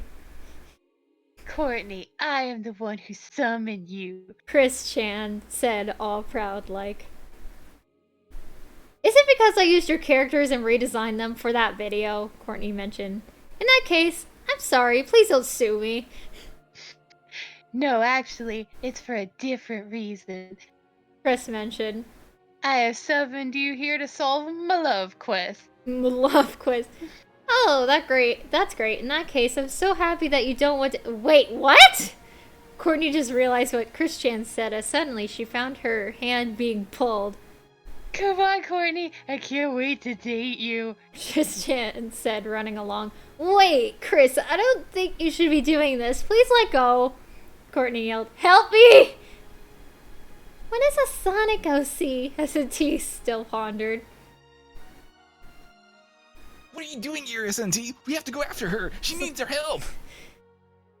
I need to ask her what she meant by her Sonic OC. Sonic, SNT mentioned.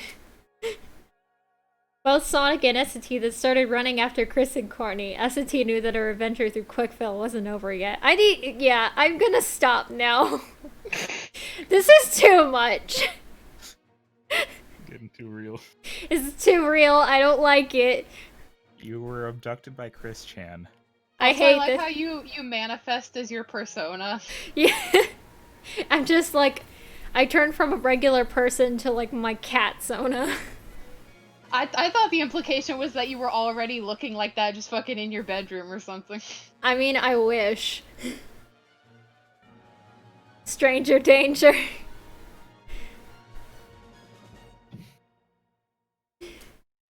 Okay, that's enough of this. I didn't like it. Ew, I don't like it. I don't like it! Ah! If you guys want to, like, read this on your own time, it's called SNT vs. Sonichu by Opuscon789.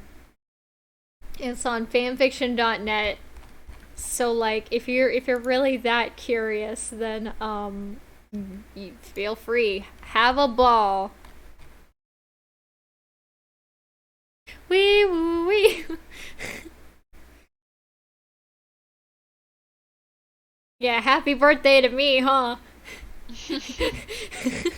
Listen, you brought this on yourself. All true. I didn't know I was gonna be in this.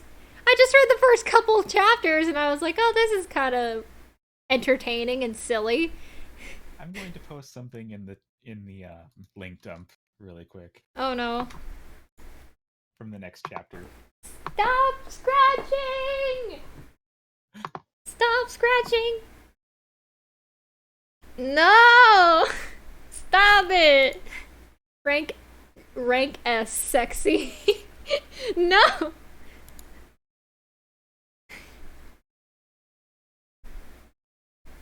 Don't be a coward. No! I'm not gonna do it. There's one part in the next chapter where you specifically sing a song to Chris Chan, telling him about how weird he is. I mean, It also ties you to a bed with rope, so that's weird. no. I'm not doing that. Jasper, stop. Stop it. Stop being a nuisance. I don't care. There's a little bit of a part in this next chapter that gets a little bit seedy. Rank I'll be S honest. sin. Like, it's not even just sin, it's like a little bit like, yeah, the author probably took this joke a little bit too far. Maybe. Rank F. Stop. Stop. FBI, open up.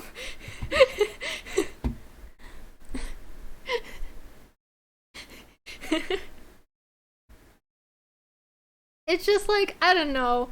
I don't like seeing myself in a fan fiction about Chris Chan. So, can you not? See, like, it wouldn't be that bad if it was just like kind of a plot point, but it's like there's, like, as Saki mentioned, there's a part where you get tied to a bed. Yeah, I don't like that. And there's associations there that aren't really PG.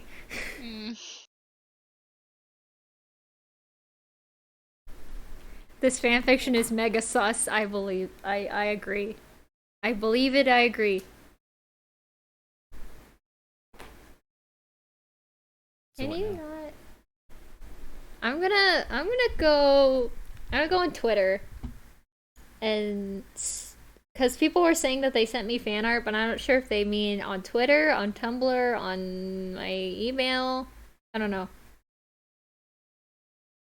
But let me throw up a BRB so I can check Twitter real quick.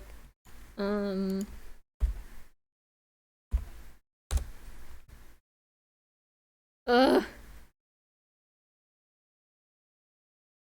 Oh, wow. There's a lot. There's a lot on Twitter, actually.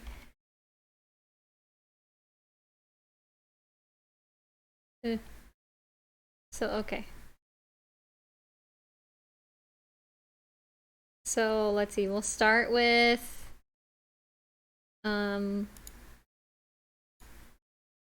Can people see this? They can. Awesome. So, I'll start with this one. From XXUT XX. So thank you to Ethereal Hydra. Ethereal Hydra donated $2. Your present is fanfiction. I know, isn't it great? Thank you, UT Drawer. I'm gonna like. I'm gonna reblogger. Like and reblogs. And then here's a picture from CB Puppets, Craig Beverlin. Have a happy birthday. Hope your day is filled with happiness and fun times. Well, neither one of those have showed up so far, so... But I will like and reblog and thank you. Lots of happy birthdays. Aw, I love this. It's from B, the person that made the really cute comic that I made canon. You're a huge inspo to me. I love your videos. Hope you have an amazing day. Thank you. Your art is adorable. I like how you color. I got another donation from Black Cat. Thank you.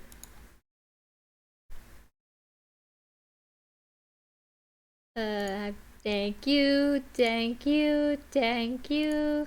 Here's the art. SNT found something. The little hedgehog SNT is holding is my Sonic OC. Oh, he's cute. I like him. I will like and reblog, and it's cute. Thank you. More art from B. It's me screaming. SNT says trans rights. SNT holding a bunch of trans flags and saying trans rights. And then here's Zed and Saki. Frank S for trans rights.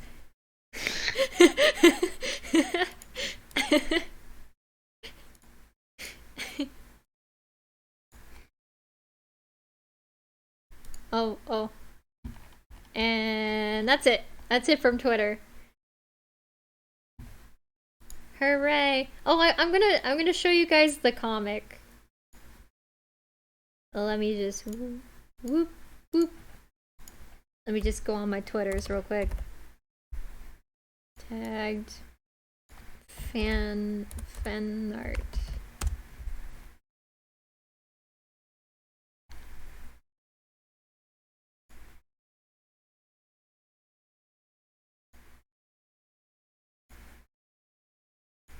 Alright, so this is the comic.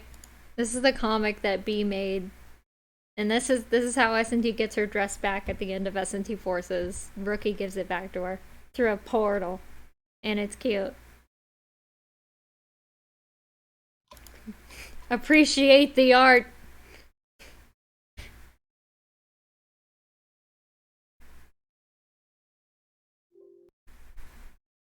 The art is all beautiful and wonderful. Thank you.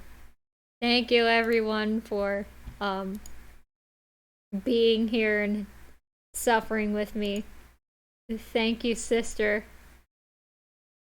Thank you. Thank you, Zed. Thank you, Saki. Thanks for letting me not do this alone. You think I would miss out on this suffering? I was here first. Well, I wasn't informed that it was on. You were asleep.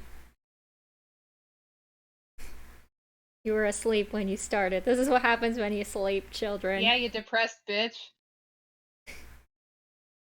That's not cool. I actually do have depression. That's why I said it. It's not cool. Hey man, that's not cool.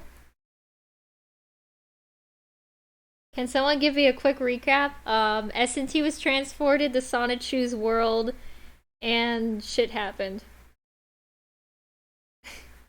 Weird, weird shit.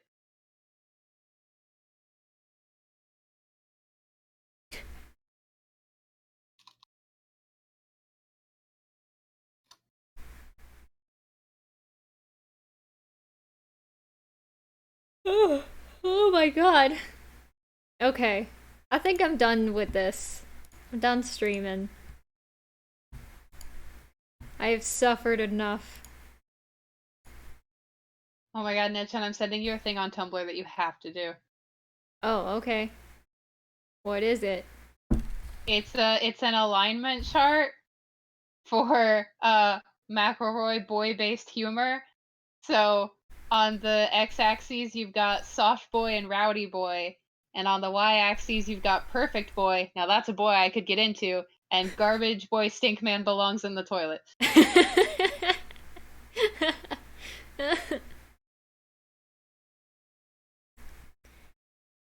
Okay, well, I'm gonna... I don't know what I'm gonna do today. Because I can't really drive anywhere.